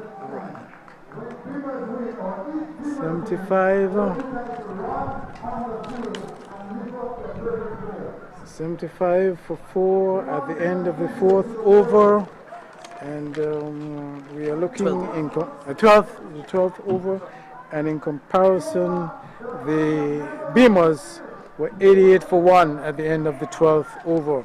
So there are some 13 runs difference there in their scoring. So we're seeing that the spinners for the Beamers are kind of imposing their presence on the scoring rate of the Farrington Super Sixers. And what's so dangerous is that Yannick still has 3 overs, Wasim has 2 overs, and Shaka has, I believe, 1 or 2 overs. I think 1 over to go with Shaka. He has 1 over, so that could be the way that they finish it out. Skellicky into Adams. Adams is looking to reverse sweep and doing it extremely well. What a shot there by Dimitri Adams. That's 4 runs. 45. 79 the score. And this is not the first time I've seen him pull out that shot here in this tournament. And when you look at the stature of Demetrius Adams, a very, very slimly built, but what his game is built on is timing, absolute timing for his stature. So it shows the technique that the young man has. Skellicky into ball to Dimitri Adams. Back in looking to cut this one into the offside. The sweeper is down there. They can only pick up 1 run. So the 80 is up now. 80 for the loss of 4 wickets. But they're chasing 166. I don't think that this score is where they need to be at all right now. Still on Skillicky. Right arm around the wicket into ball to Rana Adams. And this one is well directed. And again, minimal foot movement, but the bat is down. Skillicky working away from the commentary box, passing the umpire Webster into ball to Rana Adams. He's trapped on the pass on this occasion, but not out, says the umpire. Maybe going down the leg side. Maybe going down, that one seemed to have been going down the leg side a bit there. And umpire Jack Wester, no interest in that appeal. Skillicky into ball to Adams, and again just Quietly forward, not much, but leaning over, getting the bat in the way of that one there. His pads, I think Skillicky is targeting them for a reason. He seems to be trapped on the crease. Skillicky is on with flight and a full toss driven down to long off. They will run one looking for a second. A quick man comes off the boundary and prevents the second run. So at the end of the 13th over, it is 81 for 4. 81 for 4 at the end of the 13th over. 81 for 4. And when we look at the Beamers were at the end of their 13th over, they were 1 for 93. 1 for 93 at the end of the 13th over the Stoney Ground Beamers. So far as we've been saying, the spinners for the Beamers have been doing a very good job in containing the scoring rate of the Farrington Super Sixers. They did 85 from 42. 85 from 42. Not looking good at all for the Super Sixers. With Jalen Richardson gone, their main power hitter is gone. Alex Adams is gone. Dan Proctor is gone. So the main 6 hitters are already gone. So 85 off 42 is not looking good at all. Jogums again into ball to Adams, and I think he heard me because he was going for a big heave. He's going to hit this one down towards the deep Echo Square Lake boundary. It chases on. The ball won't make it to the boundary, and they should get. Did they run 3? 3 runs? Or did they run 4? 3 runs. Yes, 3 runs. So 84. The score now 84 for 4. And that is for which one? Which one of the Adams is? Oh, Redell. This one's driven down the ground by Dimitri Adams. Dimitri Adams. And that's going to be a single. Dimitri goes on to 47. So Dimitri is on 47, inching closer to his half century. With Rana Adams just recently introduced as the man on strike now. The field is being shifted, bringing the man from backward point into the leg side. He's going into about a backward square leg region. A short front leg slash a backward square leg. As it's Joe Gums again into ball, and one driven down the ground, gets past Gums, and Yannick Leonard on the long off boundary can only haul this one back in. It's going to be a single. So Rana Adams, who's on the man Raymond Adams, the one they call around, is going to bring Dimitri Adams back onto strike. The Adams clan from the Farrington. There's a lot of them in this side, and they're all extremely talented. Joe comes into Adams. Adams just down the track and heaving into the leg side, into the mid-wicket region. Shaka's down there, and they can only get 1 run. Wow. It looked like it may have been at least 2 runs, or even a 4. It seems like more could have been 4 runs, but there's some excellent feeling for the man there moving to his right from the mid-wicket boundary, cutting off 3 runs there. 87, 87, I believe the score. 87 as this one's clipped and straight to short mid-wicket. That's going to be no run. 87 and so Joe Gums, as he has Raymond Adams on strike. Joe Gums into ball to Raymond Adams. This one is slower and pulled away with some power down to the deep back of square leg boundary, and it went all the way for, I believe, 4 runs. waiting on a signal from the umpire. Is it 6 or 4? 6 runs. 6 runs. A powerful stroke by Raymond Adams. Pulled it away, down to deep backward square leg, and that's 6 valuable runs for the Super Sixers. 93 for 4 wickets, and maybe a game on shot by Raymond Adams. Game on, 93. 72 required, 72 from the last 6 overs. So they need to go 12 and over. They 90. need 2 sixes and over in order to chase these runs. But look who's coming onto the ball. Yannick Leonard. And he's not want to give up any sixes. Just to bring you up to date, at the end of the 14th over? Yeah. 14th over, right? Yeah. At the end of the 14th over, the Beamers were 1 for 99. So in the Farrington Super Sixers seem to have accelerated their scoring rate at the end of that over there. They are just 6 runs behind at this scoring at this stage. Now we see the introduction of Yannick Leonard from the northern end here. He has 3 overs to bowl, and this could be interesting in terms of the scoring rate by the Farrington Super Sixers. He has 3, Shaka has 1, and Wasim has 2. I think that's why 6 goals will be split. But remember, Ashley White, he can bowl at the death. He's a very good death bowler. Yeah. So he has some good slower balls, a very good Yorker, and a good short ball on him. 93. Yes. So 72 required from the last 6. Yannick Leonard. As the batsman Sylvania field as Dimitri Adams. Leonard now to bowl to Adams, and that's smart by Leonard because Adams had come all the way across and he just pulled up the delivery. So I'm not bowling to you there. I see you're trying to target me, so I'm not going to bowl. Leonard again. Now into to bowl to Adams, and this one is just chipped up high into the air. A relative nothing shot, you have to say, but into the gap, into no man's land, and that's 1 run.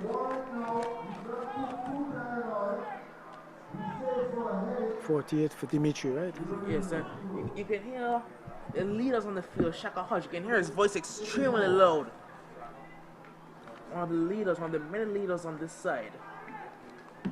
Leonard now to Brandon Adams. He's beaten. Oh, he's absolutely beaten outside the off stump. Again, no foot movement, just stretching across. Absolutely no foot movement there to that delivery. That's actually half century for Dimitri Adams. He actually moved on to his half century and that previous delivery.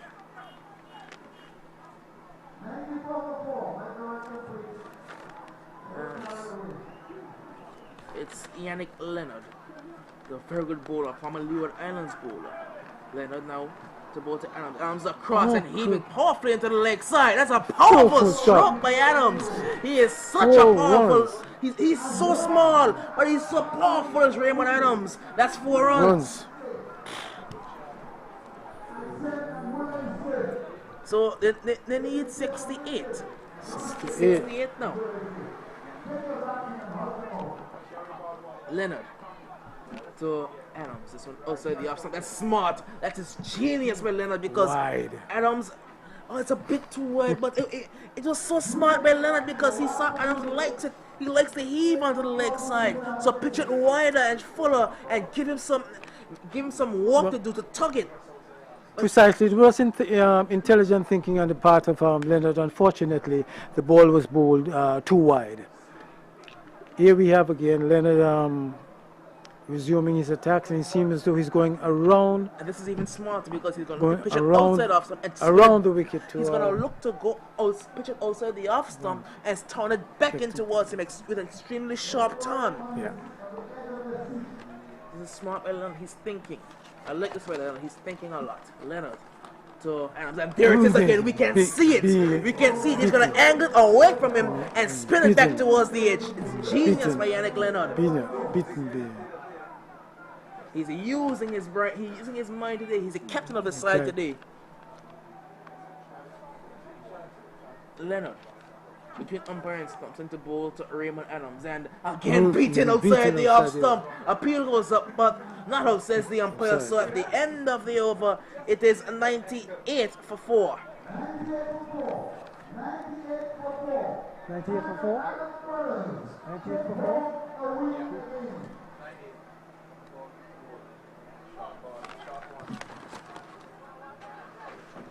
So that was a very interesting over there bowl by Yannick Leonard. He switched from bowling over the wicket to around the wicket, and in both of his last 3 deliveries, he had Raymond Almonds being completely beaten playing forward there. Very intelligent bowling there by Yannick Leonard. And we're going to be Shaka Harsh about his last, so it's going to be interesting to see who comes from that city end after this over. Will it be Wasim or will it be White? The 16th over. Wow. I think So 15 overs have been bowled. Into the 6th, 5 overs left. They were one wicket down for 110 runs. The Beamers. 68 So from 5. So it's some heavy scoring from here on in for the Farrington Super Sixers. He's going to be Shaka Hutch. He's going to look into the same thing as Leonard. This one's going to pitch it on the off, and it looks like as it's. Yes, again he's. It was brilliant planning. It was absolutely planned to perfection, and it was just put down there by the point fielder. It was planned to perfection by Shaka Hodge. He's going to look to come around the wicket to the left-hander, pitch it outside the off, and turn it away towards the outside edge. The ball came off the edge, and the backward point fielder put it down. Very good bowling there by Shaka Hodge. Thinking how he can get a wicket at this stage of the game, particularly that of Dimitri Adams, who's been the main scorer for the Farrington, the backbone of the Farrington Super Sixers scoring so to date. It's going to be Shaka Hodge. And that's 100 for 4. Is it 199 scorer? 100 for 4? Shaka Hodge now into both Adams, and this one is driven down the ground but won't get past the short and wicket fielder. And it's the 100 up. 100 for 4. 101. 101. So Shaka Hodge to Adams is heaving into the leg side with not much power, but it's well directed, and they should get 2 runs easily. So 103 the score now. 103 for 4, and the Super Sixers are in trouble. The Super Sixers at the 17th. In the course of the 16th over? Yes, this is the 16th over being bowled. They are very much behind the scoring rate at this stage of the game. Shaka Hodge to Dimitri Adams, and just down the track. And there's a man down there, it will fall short of him, and they will pick up Just 1 run. 1 run. So 104 they are, they need 166 to win. So 62 needed here, 62 runs still needed. And it is going to be extremely, extremely tough for the Super Sixers to chase these runs.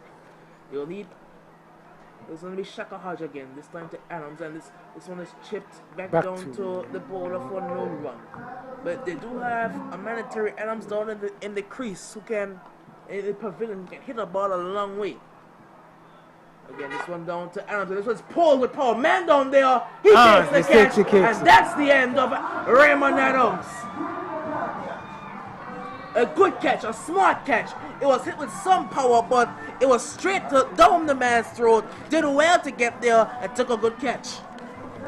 Okay, so that's 104 for 5 at the end of the 16th over. I believe that is 104 for the loss of 5 wickets. And a key wicket there again, because Adams seemed to have been in at that point in time. At the end of the 16th over, the Beamers were 1 for 115. So they're behind. They're behind in their scoring rate. That's Terry Adams. And this is Terry Adams. Terry Adams now replacing Remel Adams, and Terry Adams is capable of accelerating the scoring rate, but it just takes one ball to get a wicket to change the course of the game for the Stony Ground Beamers. If Terry Adams goes, it will be some danger that this was Zion. Adams, I wouldn't want to call him a last talk, but that's maybe what he is. And if he fires, it could be the game for the Farrington Super Sixers. Really, you would want to say that this all rests in the balance and all rests in the hands of Terry Adams, but if you look at the other end, there's a well-set batsman in Dimitri Adams, and he can really hit the ball out fairway as well. Okay. Because he times it extremely well, so when he hits it, it stays hit.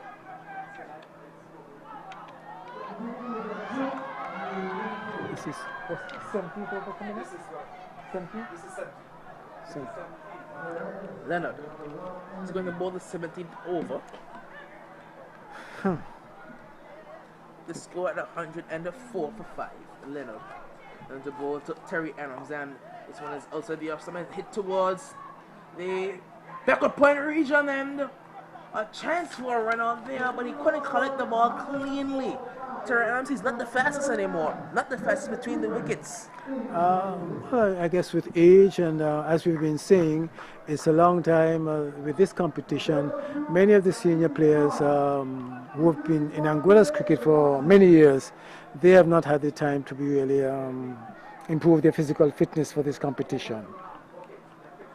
Well, 105 for loss of 5 wickets.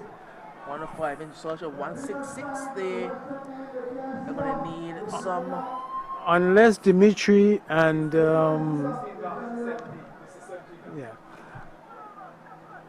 unless Dimitri and Terry can really accelerate the scoring rate from here on in, I think the Farrington Super Sixers are up against it. Leonard into Adams, and looking for a scoop shot, but didn't make good connection, and they're going to get a run. It's not as bad, so he didn't make connection at all. So 106, they need 60 runs now from about 3.4 overs.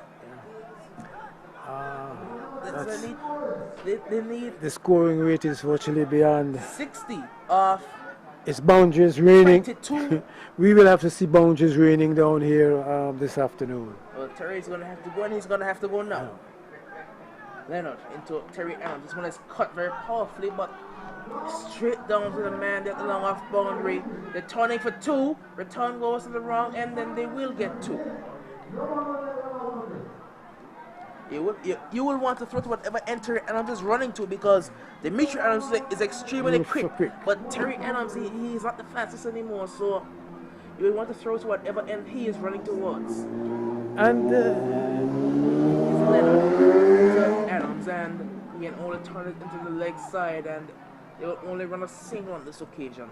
So 109 the score, 109, and with every ball that doesn't go to the boundary, it's slipping further and further away from the Super Sixers. Scoring the singles and the twos, the Beamers are quite happy with what's happening here at the moment. It's not going to they can see victory in their grasp. Definitely. Yes. And with Leonard and Wazim still looking to ball the end of this one, it looks like it will be a Beamer's victory. This one is hit powerfully into the offside, and as I said, when Dimitri hits it, it stays hit. What a drive there by Adams, and that means the score to 113. 113. A fantastic drive through the covers, and the score is 113, but Dimitri Adams on to 57. Huh? 59. 59. He's on 59. So a great knock by Dimitri Adams, but maybe in vain, you have to say. Leonard now. It's a ball to Adams, and he's hitting this one down towards the long on. It will fall safely into the gap, and they will run 2 runs. 61. Yo. I open the boot right now, commentator. So at the end of the 17th over, they are Yeah. 115 for 5, 115, 115 for 5 at the end of the 17th over, 18 balls to go with some, what's that, 49 runs? 51. 51. 51.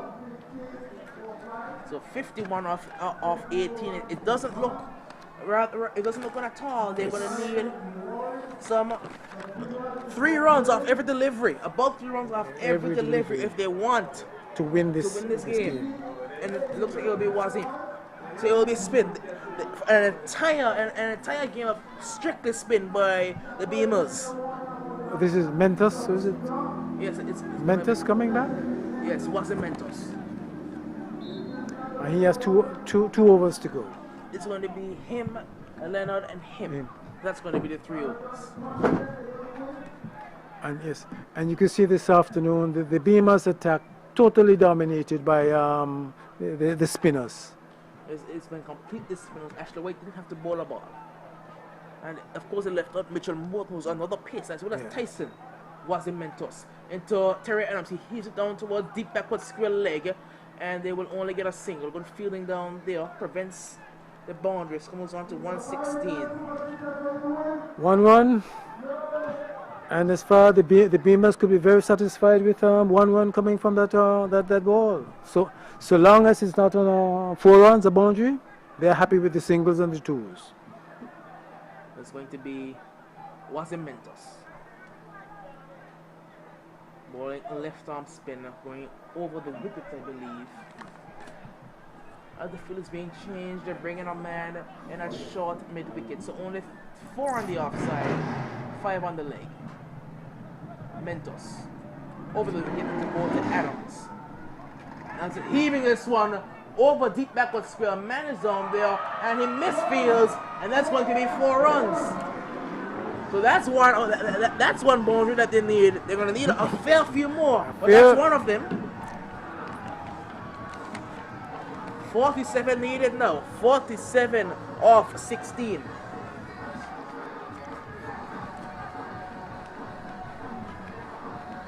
$120.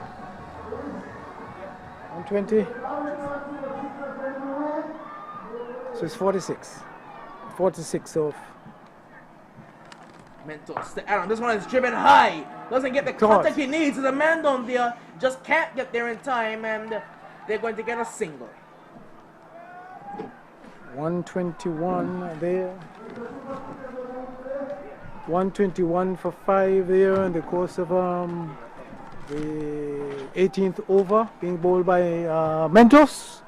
121 for 5 as Carl departs to do his duties at Football Stadium.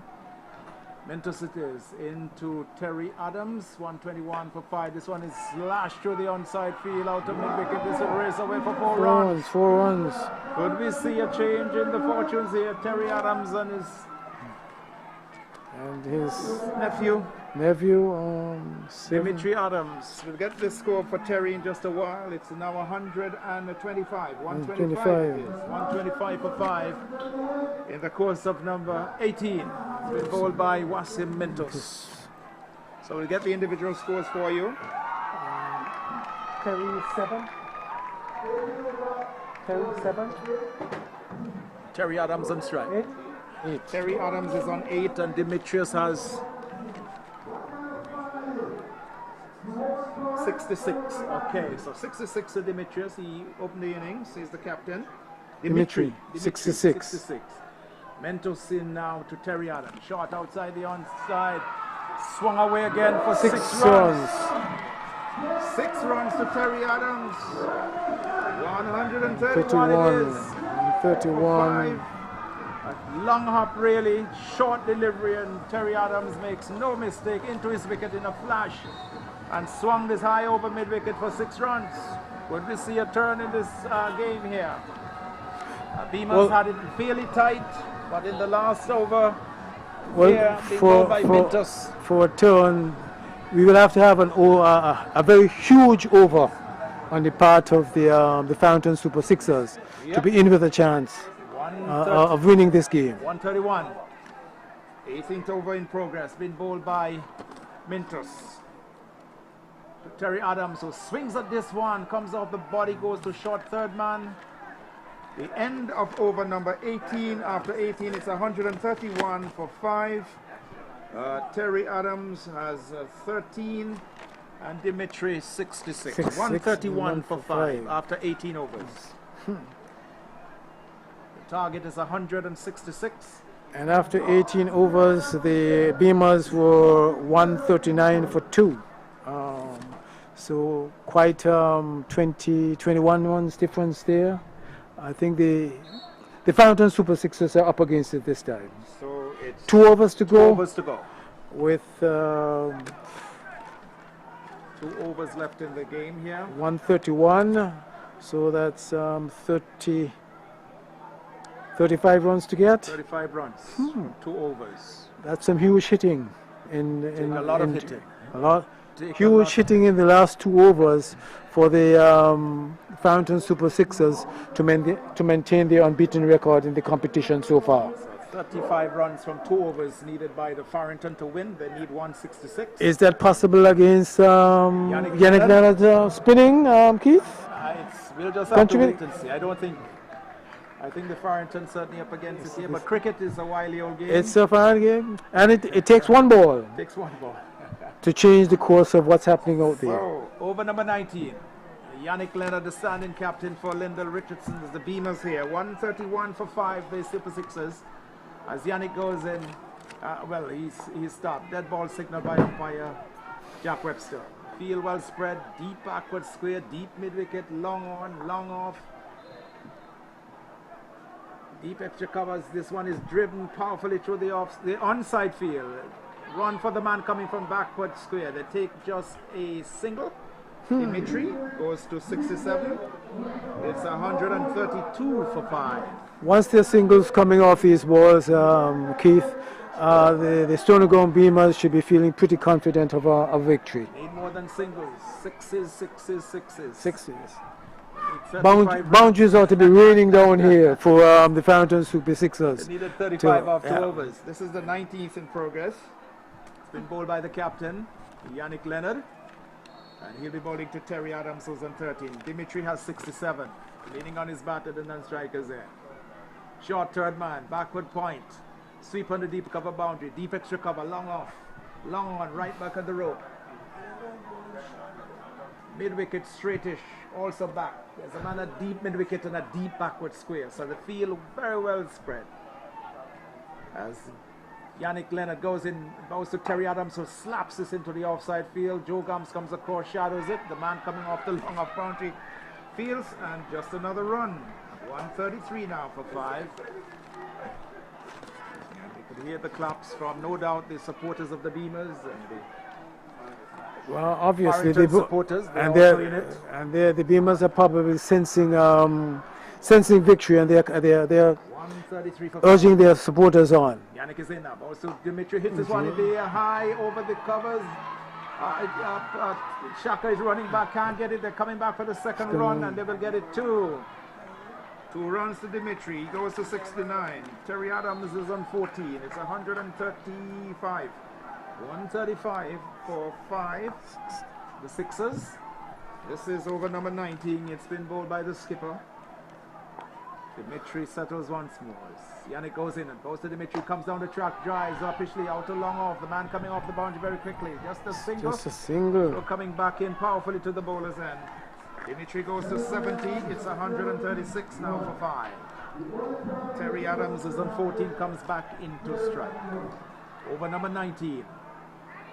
The Sixers need 166. 1666. 166 if they're to win. 30 runs more. Yannick Leonard, left arm spinner coming between the umpire and the stump. From this the commentary box end. He goes in now and bows to Terry Adams outside the off stump. He swings this one through the onside. Just a single. Shaka Hodges there. No the run. shot comes into the bowler's end. It's not taken, but no runs.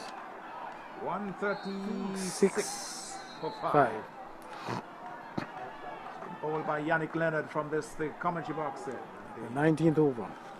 Over number 19, we need to keep telling you that the target is 166 as Yannick goes in and bows to Terry once more. Terry drives, but it goes to Shaka Hodge. And only a Stops single. it. Only a single. Terry goes to 15. 137 now. 137 for 5. I think just a solitary delivery left in this over. Legitimate delivery, that is. Dimitri has 70. And there's a contention here that the over has been bowled. We're getting that from our official score. This one is carried up to Dimitri. Sings this one to the onside field, but there's a man on the deep mid-wicket boundary, just a single. Dimitri goes to 71. The 19th over has been completed. It's 137. 138. 138. 138. 138. 138 for 5 at the end of the 19th over, George. Well, and we are looking at 138. That's 28 runs. 28 runs once to get needed off the last over. The last over, and that is it beyond the hitting power of the Dimitri and Terry Adams? Yep. Perhaps not, but there is. We will wait and see. We'll wait and see. And I think the Beamers could be feeling pretty confident of victory at this stage. The onus is on the Farrington Super Sixers. Bowled by one of the pacers. That looks like. Was the bowler Clifton? This looks like maybe Tyson. Simba? Okay, this is the Ashley White. Yeah, so Ashley White has been entrusted to bowl the final over. The Farrington Super Sixers set 166 to win. They're 138 for 5. 138 for 5. The final over of the game. Of this competition. Will be bowled from the southern end. Dimitri Adams has got 71.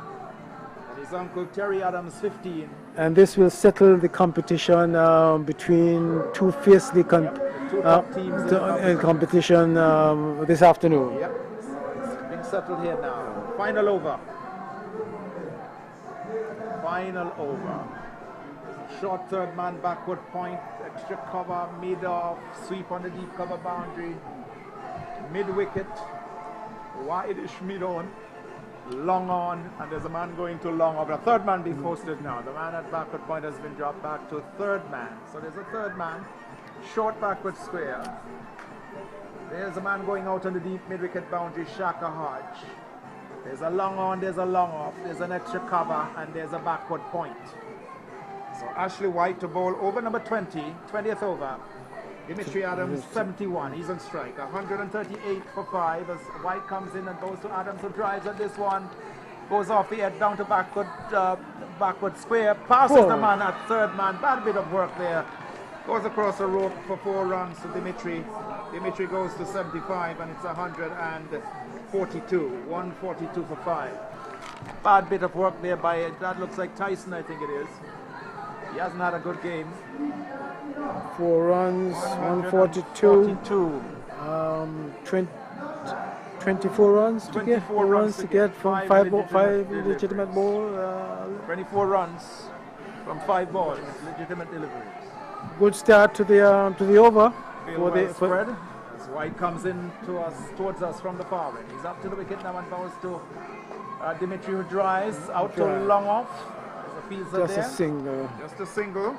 143 it is now for 5.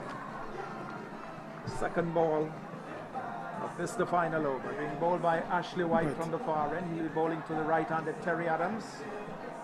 Dimitri Adams has 76.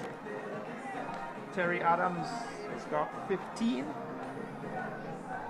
So 76 to Dimitri. He started the innings with Daniel Proctor, who got 12. Jadon Richardson got 11. Yusuf Hodge got 7.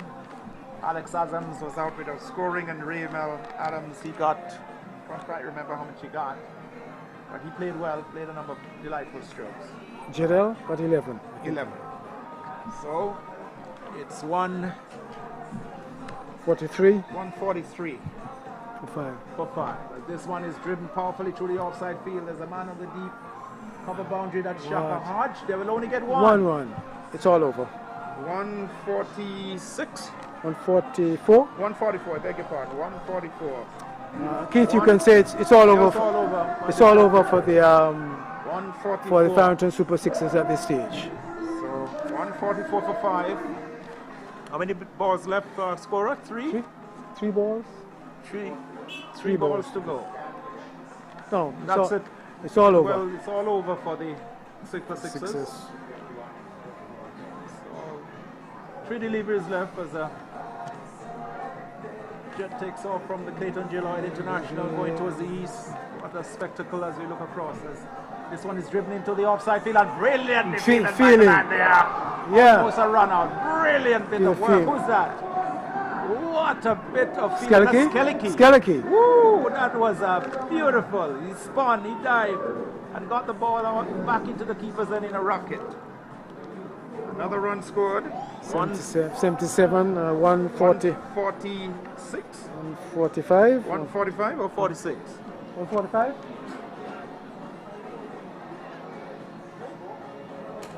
145 it is, as Ashley White comes in on both the Terry Adams and drives at this one off the Just other a single. bat. Just a single into the covers.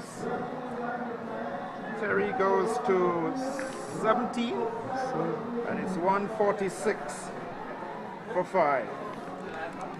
This is the final delivery. And it's all over. Final delivery. Set 166 for victory, the Super Sixers. They are now 146 for 5.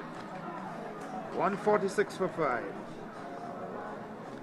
Adams on 76 as this one is carried up a full toss. It's hit high in the air. Someone is getting under it. The catch will be taken and Dimitri is gone. It's all over. Victory for the Beamers from Stoney Ground over the Super Sixers. The first defeat for the Super Sixers in this competition. Beaten here this afternoon. The Beamers having the better, was the better team on the day, beating the Farrington Super Sixers, losing their first game in the championship, and well played to the Beamers from Stoney Ground. Well played to the Beamers from Stoney Ground, and I think they came out with purpose this afternoon in this game, from the way they approach in the opening overs of the game. They attacked the Farrington Super Sixers fast bowling, and scored heavily of, I think it's Jadel Richardson and Simba. They scored heavily off that. I believe that the Farrington Super Sixers could have Jadel concentrated more on pace instead of line and length.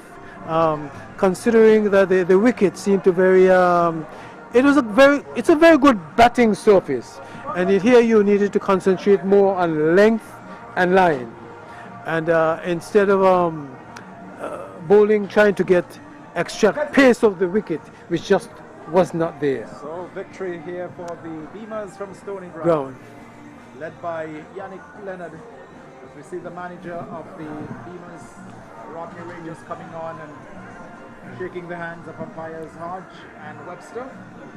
And I think the Farrington Super Sixers are tasting defeat for the first time in the competition so far, and I don't think they're feeling very happy, and their fans this afternoon.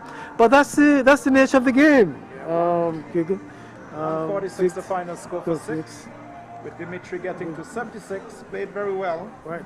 You remember Proctor got 12, Jadel 11, Yusuf got 7, Alex failed to score, Raymond didn't last too long as well.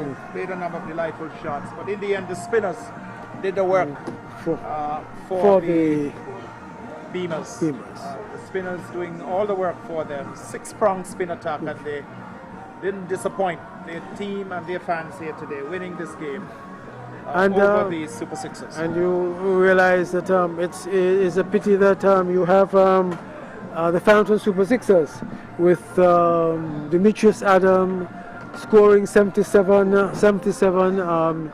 in a lost cause, but a very good innings from him, trying to score 166 runs for his team.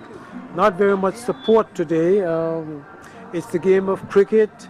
JDL, it was not his day to score runs as unusual. He went for only 11 runs, and then we have Alex Adams suffering an injury and not being able to really score and freely as he would have liked. But nonetheless, that is not to detract from the victory for the Stoney Ground Beamers here this afternoon in the Anguilla Premier League competition. So okay? a fine victory for the Beamers.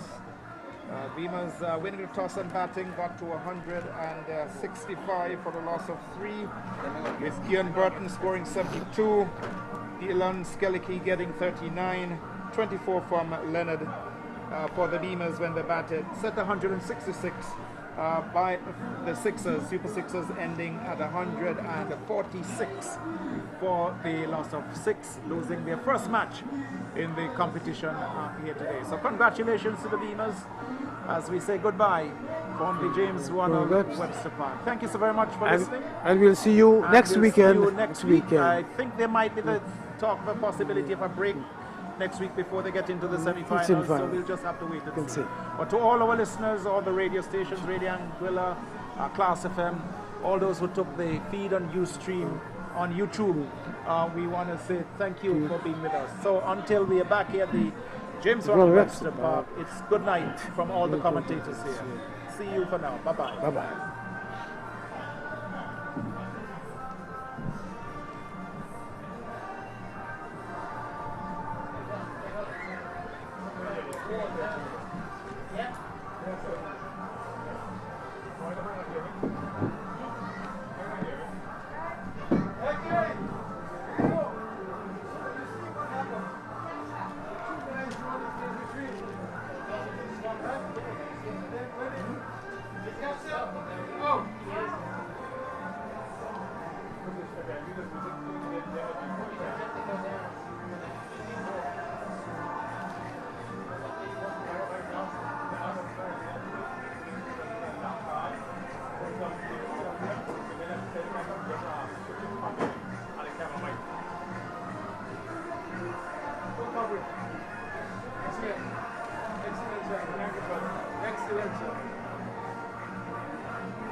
Kid, what yeah, we got good coverage worldwide. Oh yeah, man. Good coverage worldwide. Guys doing a great job.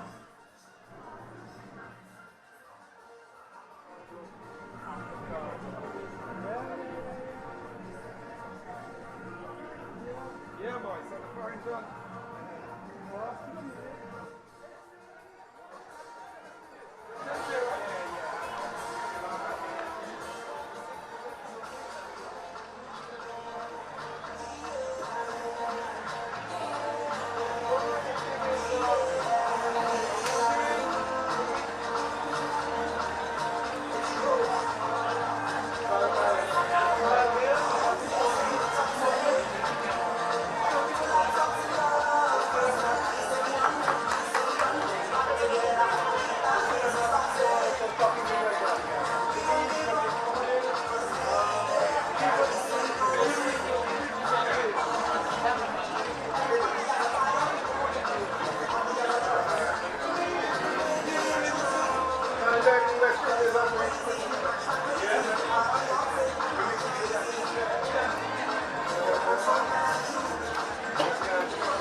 Testing, 1, 2, 3.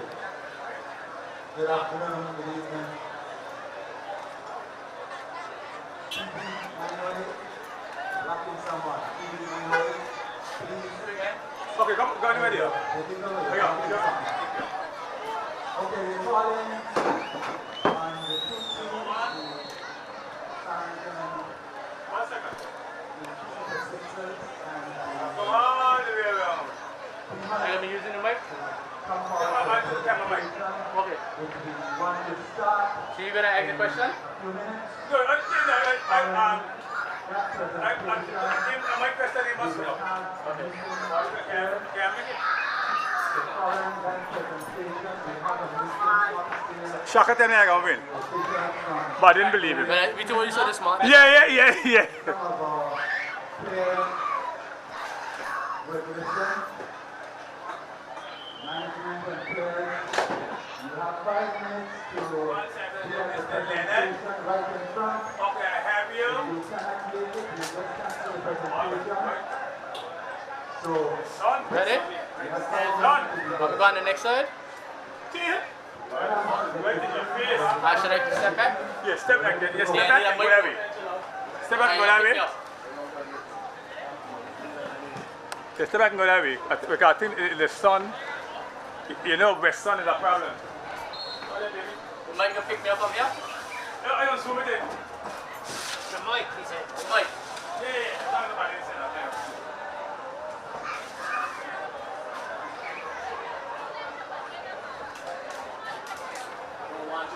Okay, Yannick, the question is the key behind your success, and then you tell me where you use the spinner, okay?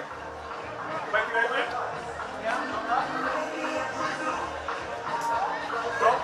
The question was asked why we used it on 19 overs of spin today. It was a strategic move from we was planning from yesterday, coming up against the Farrington. We know they like the ball coming onto the bat and having five bowlers that could bowl 20 overs of spin. We had to utilize it. Unfortunately, one of the bowlers only bowled 3 today, but it was a strategic move to bowl the seam at the end, bowling dead overs. So it's something that we were planning coming forward into yesterday. Like, we know how Farrington comes hard to do, and we know they're gonna come and try something different. And we had a plan that they're gonna come with somebody like Dan at the top of the order, and so said, so done, and we were prepared for it. And that was we planning from yesterday going into this game today. somebody here as an emergency.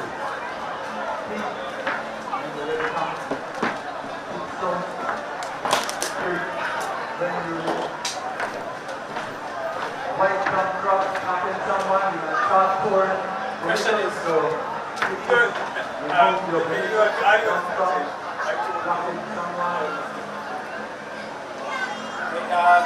Speaking with Mr. Richardson a little earlier, we had a little chat prior to the game starting, and he told him that we had a rabbit to pull out of the hat, and pace off the ball was going to be the thing. And he asked the question, Blue Jays are beamers, and manfully told him that we were going to win today, and we were going to do so early. Our success went to land on our slow bowlers, which in our skipper, Yannick, already stated that we had 5 bowlers that were capable of bowling 20 quality overs of spin. We've been preparing way ahead of yesterday, but yesterday, the skipper Yannick, with our actual skipper Richardson injured, he finalized the plans yesterday. Messages were passed around, and everyone in the team knew exactly what they had to do. That 1 over of pace at the end was very strategic to try and finish off the game, but the plan was really to try and get 20 out of the way, but we are liquid, so we're prepared to have changes along the way.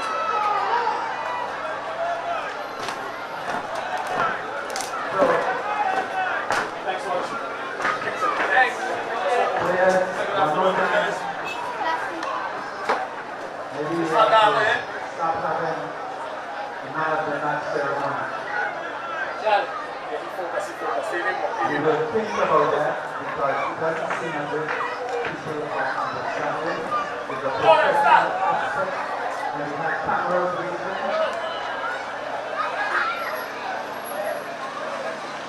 3-3-8-2, you're blocking. Okay, you want to publicly have because the camera up. So, this way.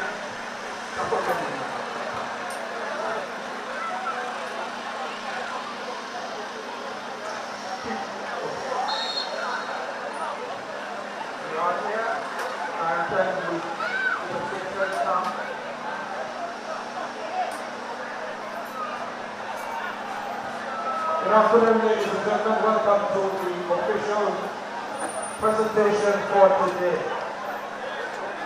We've seen a wonderful contest. First off, let's say congratulations to both teams.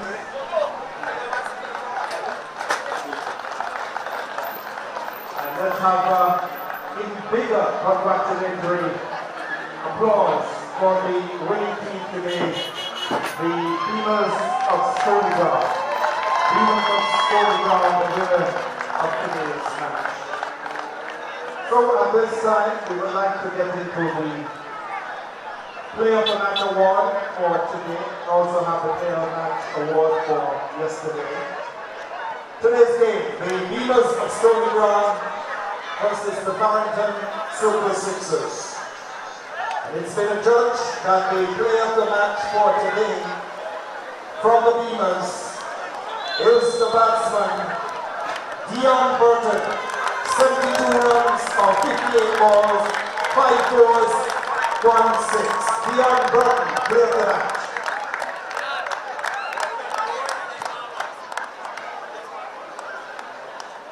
So we'll have a quick word with Dion. Dion, congratulations, well played.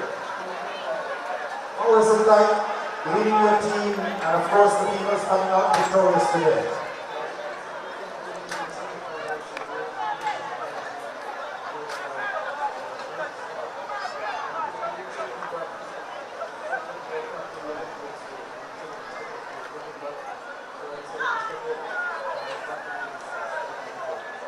You would believe that of the 72 runs you scored, only 3 of those runs were scored through the offside. The rest was scored through the offside.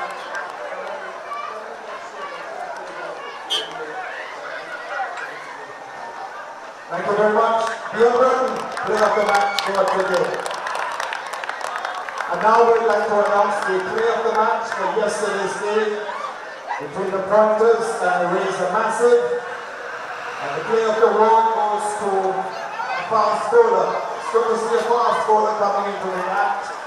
And the player of the award for the game between the Pointers and Razor Massive goes to the Pointers fast bowler, Delano Mussington, 3 for 25 of 4 overs. Delano Mussington. Okay, Delano is not here.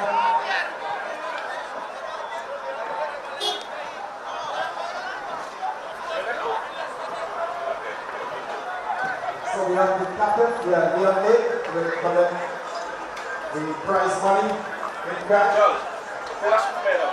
So Delano Mussington, the left man yesterday, 3 for 25.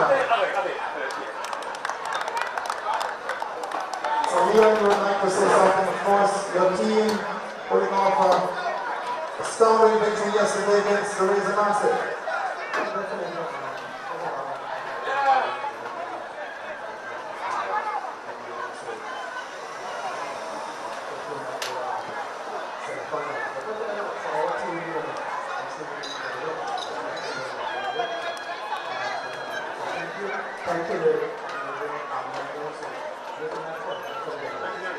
Thank you very much indeed. That's the spirit. So folks, this concludes our presentation for today. We are looking forward to the semi-finals and final. We have a meeting coming up with the officials just to look at where we are at in the tournament. So once again, congratulations to the Beamers for winning today against the Super Sixers. The first defeat for the Sixers, who played outstandingly well throughout this competition. So we are looking forward with great anticipation to the semi-finals and finals. To all the fans, all our sponsors, we say thank you, and see you next week or perhaps the week after. Thank you so very much for coming out. Have fun. Thank you.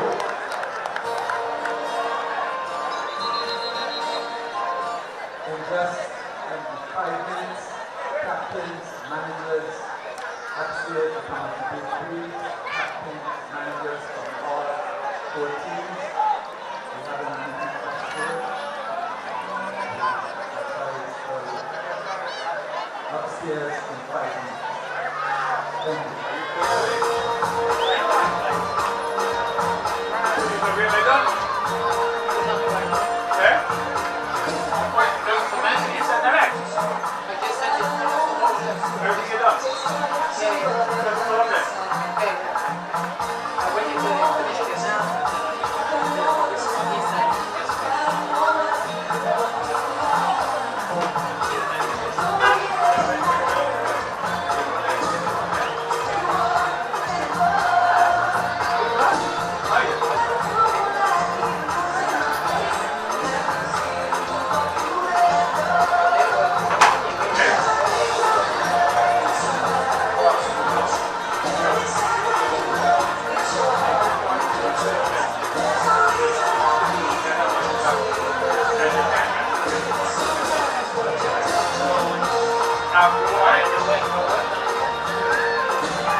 Why is it a bad? Rolling comes out here.